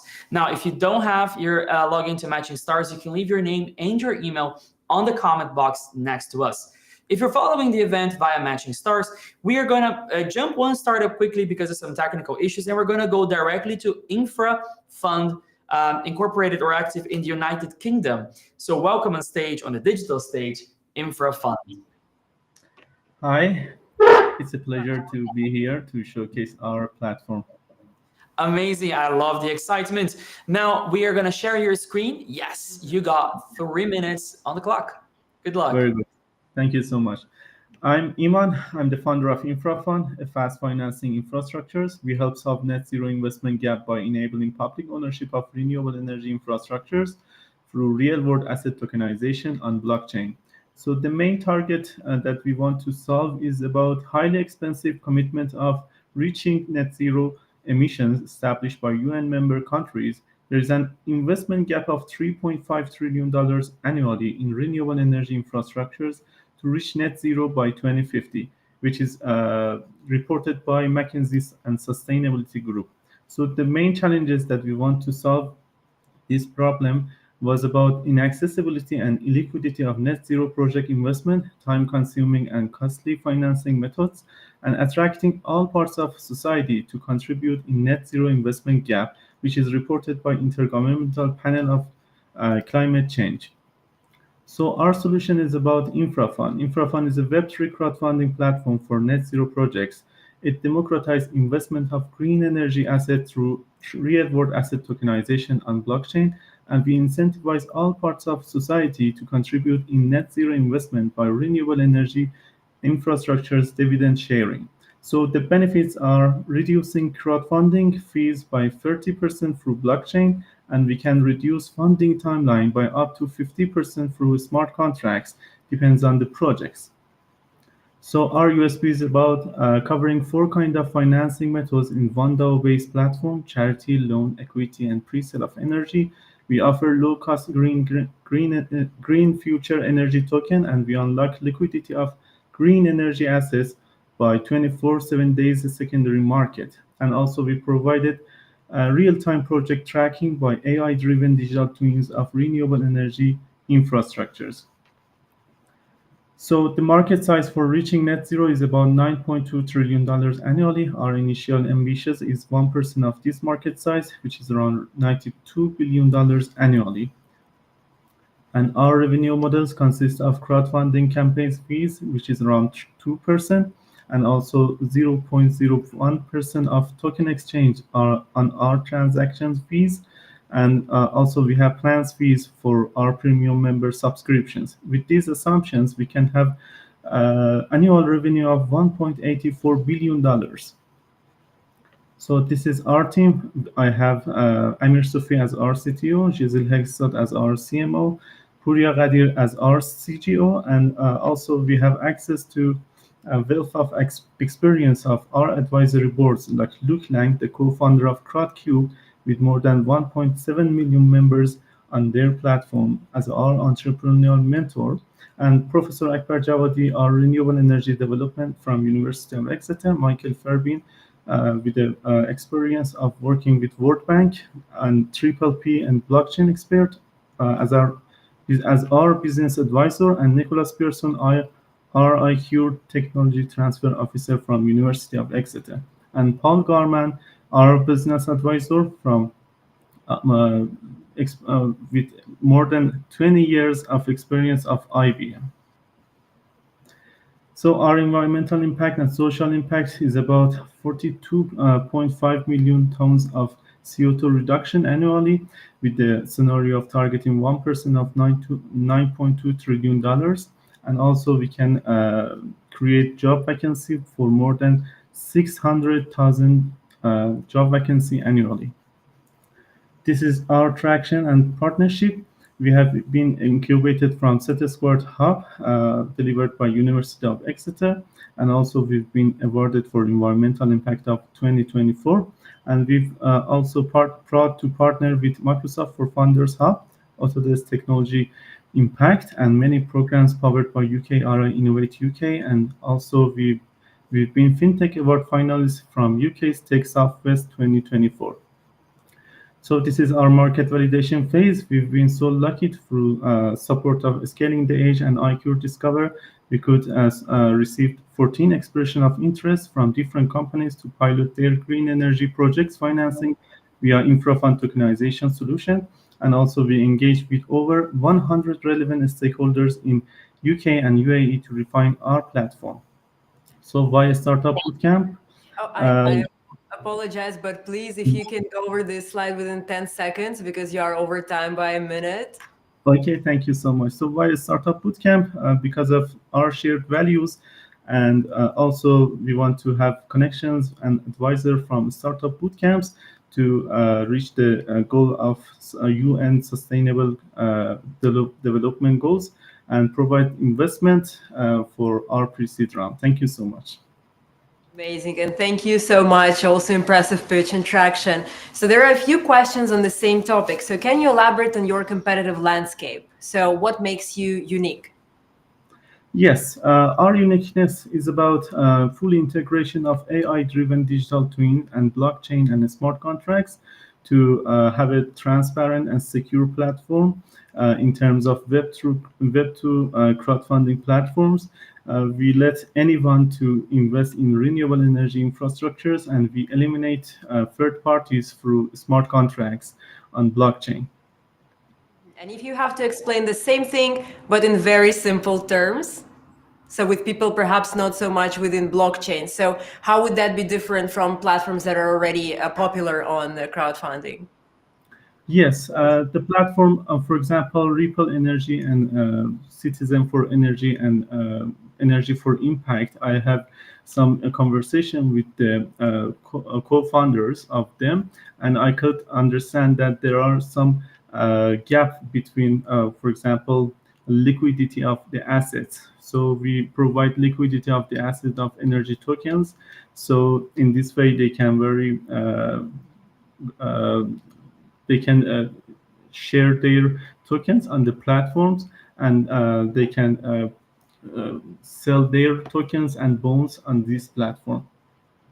Yeah, I think now that is much more clear. Thank you so much.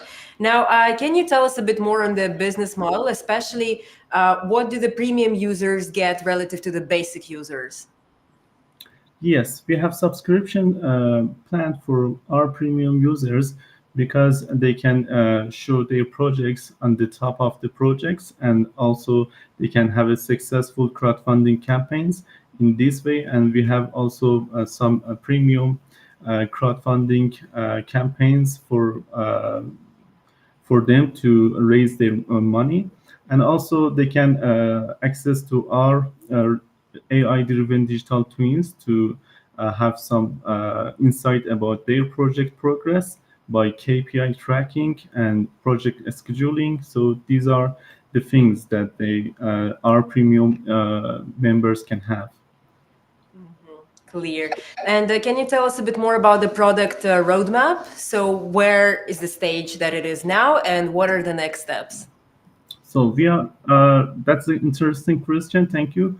We are at TRL6 right now. We have developed our MVP to for early adoptions and to get and gather some feedback from investors and renewable energy developers.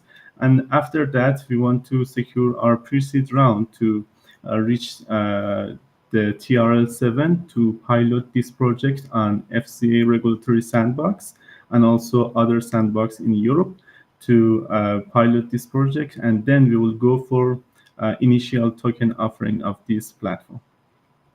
Amazing. Now, what is the biggest challenge you have right now?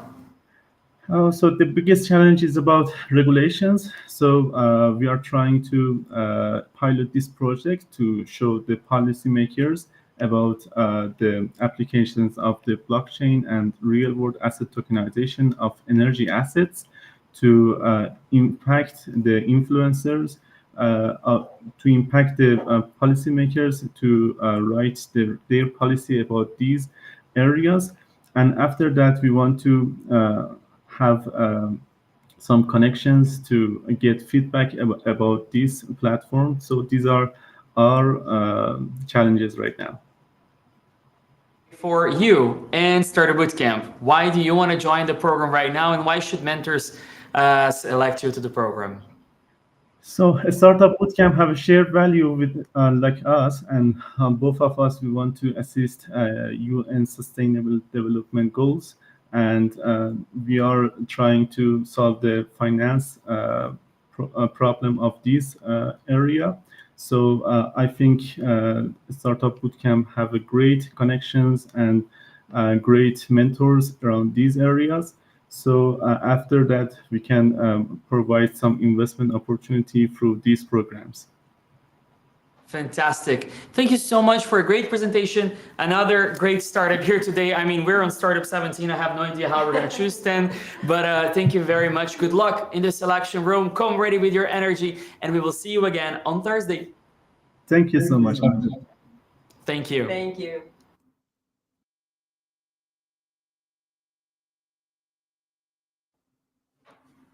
All right, so now we are taking another a bit long flight, but to an amazing destination of Mexico, and we're going to meet the founders of SIR. I will let you spell out the abbreviation. I'm afraid to butcher it too much, but let's welcome them on stage.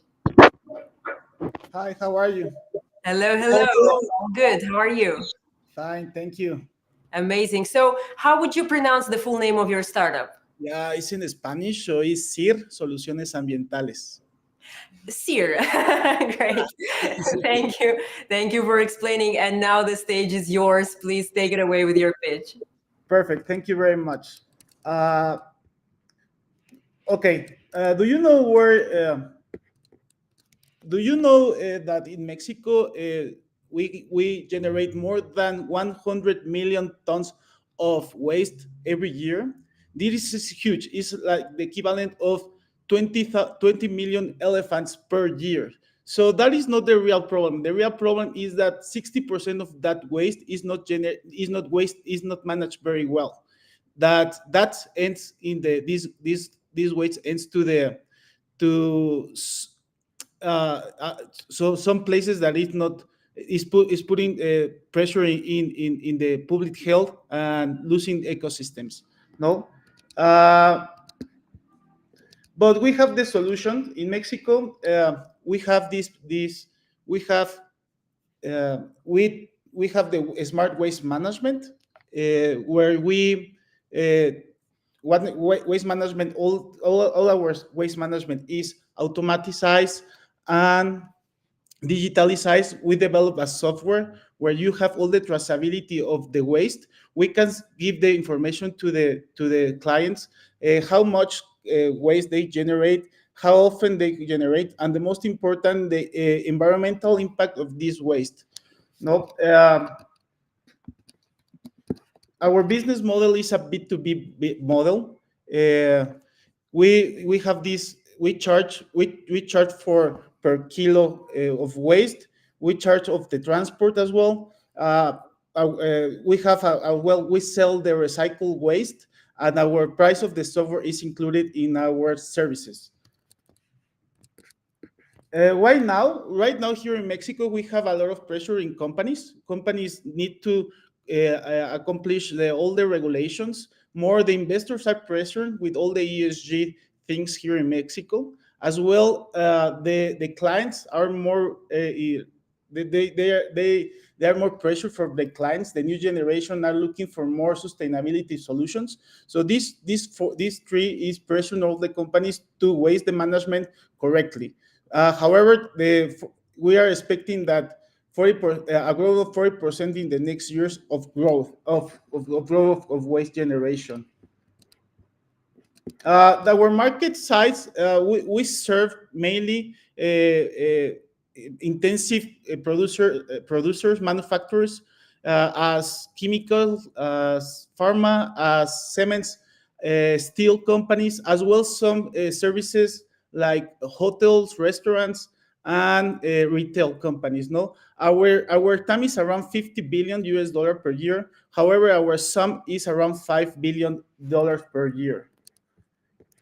We have competition. Yes, we have competition, but here's where we shine. We have, because we are like an hybrid, because we operate. We have all the resources. We have all the capital. We have trucks. We have like a fabric where we have all the waste. However, we have all the technological part. We have the software. So we have some competitors like in the US, in Europe, that have all this software, but they don't operate. And we have here in Mexico some companies that only have operations, but they don't have this software. So we are like this rare piece that we have the software and we operate. This is our team. This is our team. This is our dream team. We have right now 20 employees.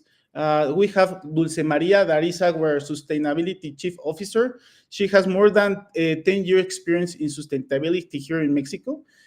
She has helped some football teams here in Mexico. Felix, perdón, but you're already 1 minute over time, so we're going to need you to wrap up in the next 10 seconds, please. Perfect. So, okay, our track record, we have more than 150 clients, 90 recurrents, 20,000 monthly sales. We have some more than clients. Okay, and we are very happy to join with you guys in this program. Super. Thank you so much. We got a few questions already waiting for you. Thank you for your presentation, Felix. It's not easy to pitch on your second language. I know how that feels, so congratulations for sending your message across. Now, here we go. First question. How is your company different than your competitors? As we have the technological development, we have this, we know very well the market, and we have the technology and development that is a competitive advantage for us. Very clear. And I think the mentor is helping you out a little bit, but can you tell us a bit more about the traction? So the slide that we had to skim through, tell us more. Sure. We have more than 4 years in the market. We have more than 160 clients right now that are using our software. We have sales more than 400,000 per month. So it's our project. We have big clients here in Mexico, big pharma companies, big retail companies as well, and we have been in some accelerator programs as well here in Mexico, in LATAM. So we have all this experience. Super. By the way, don't worry. I see you're changing your slides. Don't worry about your slides because we're now focusing just on your camera. We have a follow-up question here. So much global travel today. Not a question, a funny comment. We're really, what a worldwide cohort. How are your strategy for scaling globally? Yes, there is a reason we want to join the program because we want to have more international experience. And first, we want to join to know the LATAM countries and then the Europe countries, so we can go with these countries. But first, we need to have all the information, all the experience, as we can learn about that, and we can jump to another countries.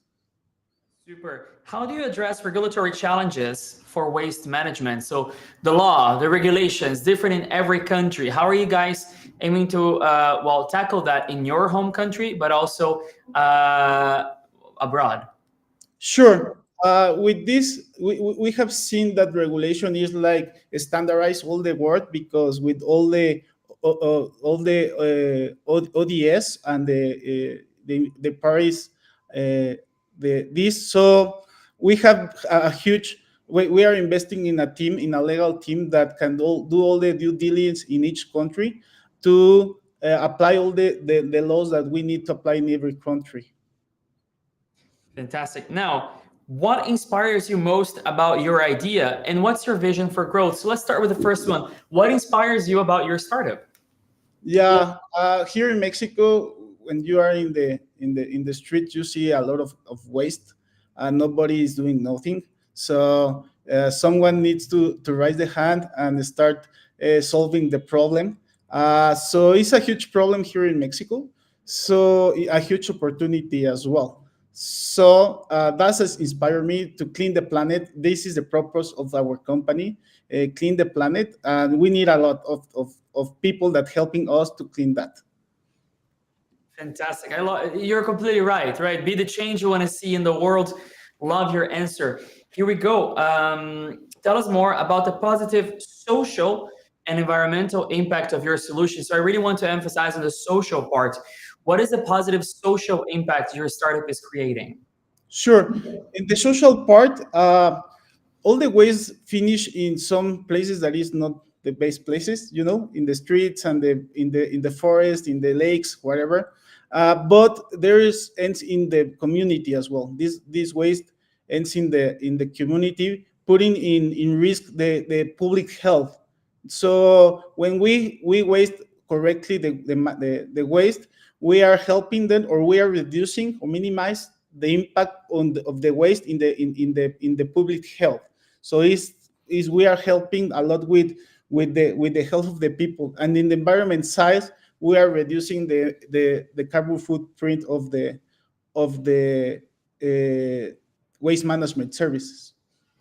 That's what we say. Innovation will save the world. That's what we mean by it, right? Your innovation will for sure help us to deliver a better planet to this current generation, even not even just the next ones, but for already people living today in Mexico and in many other countries. We have time for one golden question. Sabina, do you want to do the honors? Of course, thank you. So why start a bootcamp, and what do you want to achieve if you are selected? Sorry? Why start a bootcamp, and what do you want to achieve if you are selected for the accelerator? Sure. First, because we want to know more in what is happening around the world, around talking about waste management. The second, we want to have international experience. Right now, we have only national or Mexican experience. So we want to get all the best practices, not only in the waste management, but as well in the entrepreneur ecosystem. So we want to see more with the mentors, all this knowledge that they have. We want to absorb that and apply here, mainly here in Mexico, and then to go to another countries. Amazing. Thank you so much. A very clear motivation, and thank you so much for your pitch. Best of luck in the selection room. Thank you very much. See you Thursday. See you.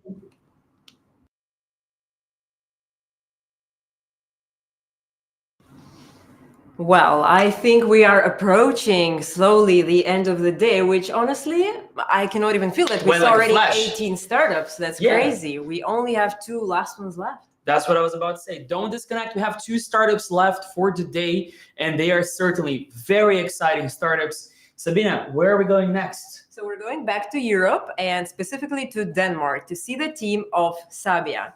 I already like that name. Sounds a bit like mine, so I might have a little prejudice, but let's welcome them on stage. Hi, Sabina. Hi, Giovanni. Great to meet you. Hi, Lucas. Our pleasure. Well, are you excited to pitch? Definitely. I'm ready for you. Amazing. Then the stage is yours. Go for it. Perfect. Well, hi, everyone. I'm Lucas, the CEO of Sabia, where we're tackling one of the cleaning industry's biggest problems, one dissolvable sheet at a time. Did you know that up to 95% of cleaning products are just water that are packaged in single-use plastics, which are mostly incinerated? These inefficient products fill our supply chains, drive emissions, and create waste that translates into substantial costs. It's a multi-billion-euro inefficiency that's hiding in plain sight. Our solution is taking the water out with our concentrated dissolvable sheets. A 5-gram sheet dissolves in 1 liter of water, creating products like hand soap and universal cleaner. This reduces transportation emissions by over 99%, costs of transportation by up to 92%. It eliminates single-use plastics completely and uses recyclable cardboard packaging that turns costly waste into revenue. Most industry players aim for sustainability, but don't change their formulas. Why would they develop cheaper alternatives to cannibalize their portfolios, especially when infrastructure change doesn't come cheap? It's a simple business that works, but the world is changing. Supply chain disruptions and a real estate boom demand innovation. Our edge lies in lower shipping and storage costs, strong product economics, and major interest from large clients like Core. We have a great product with overwhelmingly positive feedback, an IP strategy, and solid plans to scale effectively. The market is massive. The global cleaning products market stands at over 200 billion euros annually and is growing rapidly. Capturing less than 8% of Northern and Western Europe would give us a market worth over 140 million euros annually. Our supply chain is robust and highly scalable. We partner with trusted manufacturers for production, focusing on innovation, market development, and scaling sales through residential and commercial channels. Our team combines complementary skills with a strong drive. Together, we each have over 3 years of sheet product experience, over 15 years of combined supply chain experience, and we've served over 400 customers with these products. Together, we drive impactful results and are burning to take on this challenge.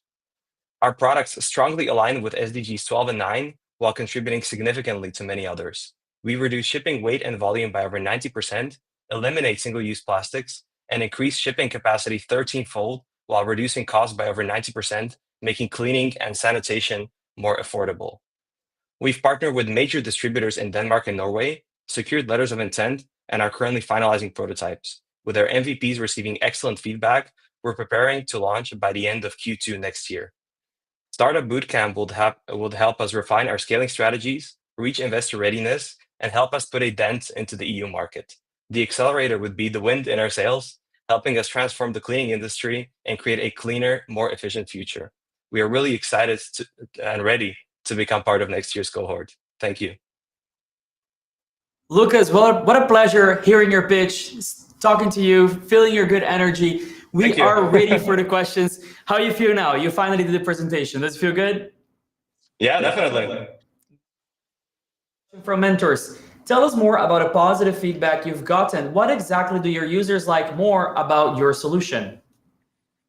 Definitely, that's a great question. So we have multiple distributors that are willing to partner up with us and give us feedback before we actually introduce the final portfolio. So we had them tested by themselves and with their customers. What they like is that the sheets dissolve nearly immediately, and they see that they work very well. So I think they're actually quite surprised to see such a solution and it being completely feasible and applicable to their market. Are you looking more at a B2, oh my God, sorry, like 3 questions popped in at the same time. Are you looking more at a B2B or B2C approach? So as I've shown in the supply chain slide, we're actually aiming for both, but we see actually the biggest impact in the B2B sector. So we want to partner up with distributors. You know, this is a old established market with people already having their hands in all the channels. So we want to find those distribution companies and make it a good business proposition for them to scale mainly through B2B with the distribution partners, where we see is actually the highest, let's say, impact, but also looking at retailers and doing B2C products ourselves. Well, you mentioned the industry players, which can be a little bit antiquated or big or slow or anyway, many elements of being an incumbent. But the question here is a good segue then. The big producers of washing detergents have already adopted solutions that may be similar. So why wouldn't they also do this? How could you differentiate from these powerful potential competitors? Yeah. So if you look at the market dynamics currently today, it's mostly within laundry sheets. And if we see cleaning products, it's only in the personal, the residential market, B2C. So no one is really doing this for distributions. It's almost like a forgotten industry, facility management and B2B large quantity. So we see actually and we see that just by approaching these companies and seeing the surprise that they haven't seen anything like this. So you can't really, there's no one really offering it in this package to this industry with such an experience like we do. Somebody says here, good innovation. How do concentrated sheets work for different types of cleaning products? So you have liquid, foam, spray, etc. So how does your perform? Definitely. So for hand soap, the only way to go is foaming hand soap because just the concentration is so high, from 5 grams to make a liter of finished product, you can't really change the consistency. So it will be liquid. So for floor cleaner, universal cleaner, glass cleaner, these sorts of products, it's absolutely no problem. We've been working probably the most on hand soap because you need to get the consistency right. And currently, with the current formulations, we're seeing that from the sheet, we can actually deliver a hand soap that feels good, it works well. And we've also explored some alternative concentrated product types with liquids and pods, but we're quite firm on the sheets because they can deliver the performance that our customers require. Really excited about that. Okay, I have a question here. Sabina, you want to take this one? Yes, please. So, of course, you spoke a bit about the applications of your product. Would you see the application of your solution in hospitality? Definitely. I think, I'm sorry, I'm just getting a bit of an echo. It's fixed now. So I think there's definitely a very high application in many different areas. Would it be hospitality like hotels and restaurants, whether it's commercial cleaning, facility management, is definitely a great potential because the sheet lasts for a very long time on the shelf. They're very easy to store and they're very easy to mix as the effect takes place immediately. So we see that the early adopters could possibly be the users that use it a lot, like facility management companies and large volume distributors, but also getting that through those channels to hospitality definitely is in the cards.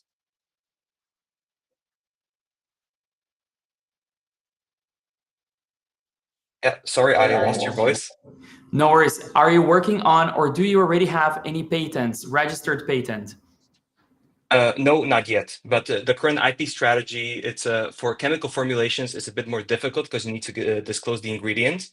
So we cannot patent anything there currently, but we're looking at patents for the dispensing, and we call that delivery. So the actual way that the sheet is mixed with the water and delivered in the cleaning product. There are some routes to patent within this road.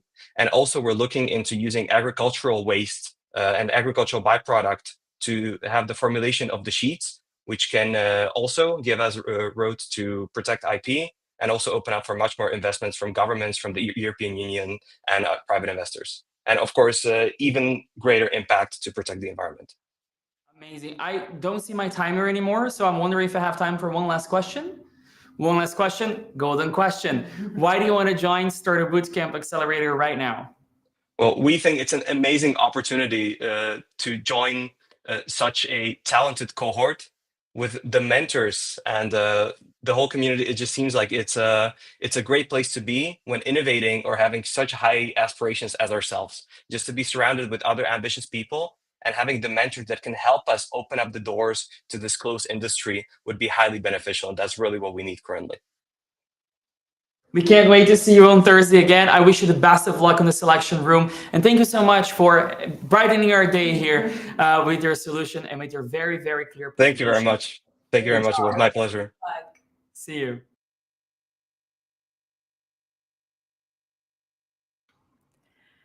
Well, wow. Now I cannot believe that we are coming to the last but not least startup, and we take yet another kind of long trip to South Africa to meet the team of Umuntu Agrobiotics. Let's welcome them on stage. Good afternoon. How are you doing, Paul? You yet, Paul. So I am not so sure if your microphone is on or is it connected. Let's give it one more try. Good afternoon, Paul. Yes, good afternoon. Yes, good afternoon. Now I'm very excited. I was like, I really want to hear your startup. Here we go then. We have your slides ready for the screen. Are you able to see the slides? Yes. Now the stage is yours. Thank you so much. Let me start. There is no soil that is too good not to need beneficial microorganisms. Soil is a living system, and without these beneficial microorganisms, we are prone to two scenarios. Farmers shall either produce with inputs at a very high cost or produce without inputs but with declining crop yields. My name is Paul, and my colleagues, we are Umuntu Agrobiotics. There is a 40% decline in crop yield experienced across East Africa, and this is attributed to the adverse impacts of climate change that is affecting the soil microbial health. The available amendments are organic and inorganic amendments, but whereas the inorganic amendments are effective, less than 20% of smallholder farmers can afford these amendments. Moreover, 100% of them are harmful to both human and soil health. The organic amendments are only 10 to 15% effective. We are introducing BioBlend. a chemical-free microbial solution, which by adding up to 4 trillion microorganisms into the soil system, it is helping farmers double their crop yields at a cheaper cost, saving up to $23 off the production cost per season. Our competitive advantage lies in the affordability and the long-lasting impact of our solution. With a total addressable market of 14.6 billion US dollars across the African market, we can realistically reach $1 million US dollars by 2029. We are making money by selling BioBlend at $1.5 to smallholder farmers, and we are reaching them directly through our local salesmen and retail outlets, but also indirectly through agro-input dealer shops. The unit production cost is $0.6, and we are making a profit margin of 0.9. We have onboarded 7 partners, and this has helped us raise up to 66,000 US dollars in equity-free grants. We have reached up to 180 smallholder farmers, helping us generate $3,000 in profit, in revenue. We have a strong, diverse team of experts with over 40 years of cumulative experience in soil science, natural resource management, business development, and finance. Here are the partners. Our ask is 500,000 euros to help us do production, expand the market, do research and development in the next 5 years, enabling us reach up to 10,000 smallholder farmers and generate 0.9 million euros by 2029. By joining the Startup Bootcamp, we expect to learn, network, secure investment that will enable us fly, shine, and reach as many smallholder farmers as possible. Thank you so much, ladies and gentlemen. Thank you. I love the photo. All the people impacted and supporting your startup. Really cool. Now, Sabina, do we have questions already? Yes. So we have quite a lot. I will start with one of the most important ones, of course, is how exactly do you measure the impact on soil productivity and crop yields? Yes, we do a controlled study, firstly in the laboratory, to analyze our product and its content in terms of nutrients, in terms of microorganisms, and its other chemical properties in terms of the DNA and the specific microorganisms that are available in that component. Then we did a pot experiment, still in a controlled space on our end. After that, we do a field study with farmers. It was a 2-season study showing by applying different treatments of our product, we assessed the impact on yield with farmers. Then we compared it to what we did in a controlled experiment. Additionally, we had an independent study by the Ministry of Agriculture, Animal Industry and Fisheries that is still even ongoing. They have already given us the partial report, which we are using to make these claims. So the claim is about the laboratory analysis, field studies, and independent studies by other partners. Very clear, thank you. And then also the BioBlend is suitable to various soil types? Yes, absolutely. But the beauty is we are not changing the ecosystem. We first study the soil in a given place we are trying to scale to, understand which microorganisms are dominant in such an area. Then we work towards those very ones. We introduce those that are able to successfully exist and perform to the maximum capacity in that particular soils. But oh yes, all soils, all microorganisms can work in any soils as long as they are fit for that particular soil. Fantastic. May I take one question? Of course. Here we go. Can you please elaborate what will be your strategy to engage smallholder farms? We know the farmers are not always the easiest to convince about embracing change. So what is your strategy to achieve that? Our biggest strategy is actually more towards working with farmer cooperatives. We have learned to understand that farmers cannot just change by a word from a visitor, but they can well listen to what their own people are telling them. That has been our mode of approaching the farmers. We go mostly to their local leaders, approach them through them, and they send the gospel through. We send our gospel through them to approach those farmers. But also we are using the reports and the success stories that we have received from a few to help us reach more and more farmers. But of course, through the strategic partnership, I have said, farmer cooperatives and other agro input dealerships, this is making us very successful and able to reach last mile customers. Well, this is a beautiful bridge to the next question. Why is this so important to you?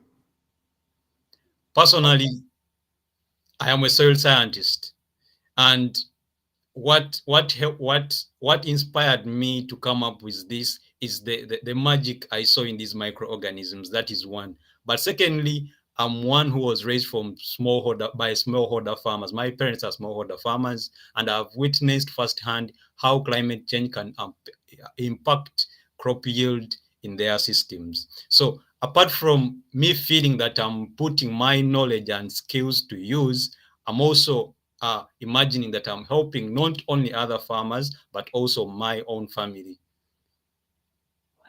Love that, yes. Well, it's good to know, right? Because we always want our founders to be invested in their startup, invested in the positive impact they can create. Really happy to hear that. We have, well, do you want to take the next question? Of course. So can you tell us a bit more on your product development roadmap? What are your next steps?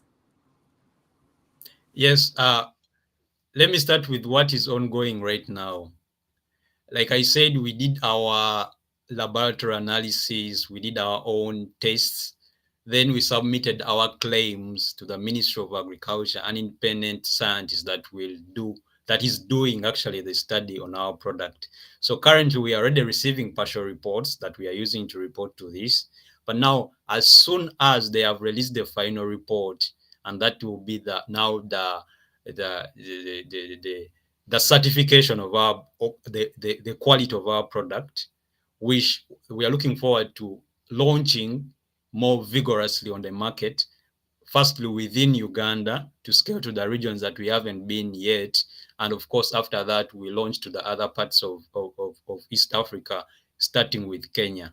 So when we launch into that space, we want to, the first thing we shall secure partnerships with local organizations, the agro input dealerships, farmer cooperatives, then establish a local production hub in that area. Yeah. Amazing. Well, I think now it is time for our golden question. I'm looking forward to a very nice answer based on your previous ones. But why start a bootcamp? What do you want to achieve if you are selected for the program? We're a learning team. We like learning. First of all, we are young. I can't hide that. And our capacity is not yet built. We believe by joining this startup, it is our time to fly.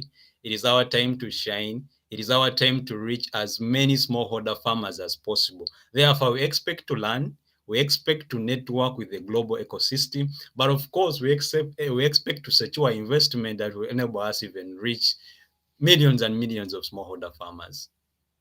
Amazing. Thank you so much. I think you really painted a vision for us. I can see it very clearly. Thank you very much. And of course, on Thursday at 5 p.m., we will find out if you made it to the program. So see you then. And in the meantime, good luck for the selection room. Thank you. Thank you. Thank you.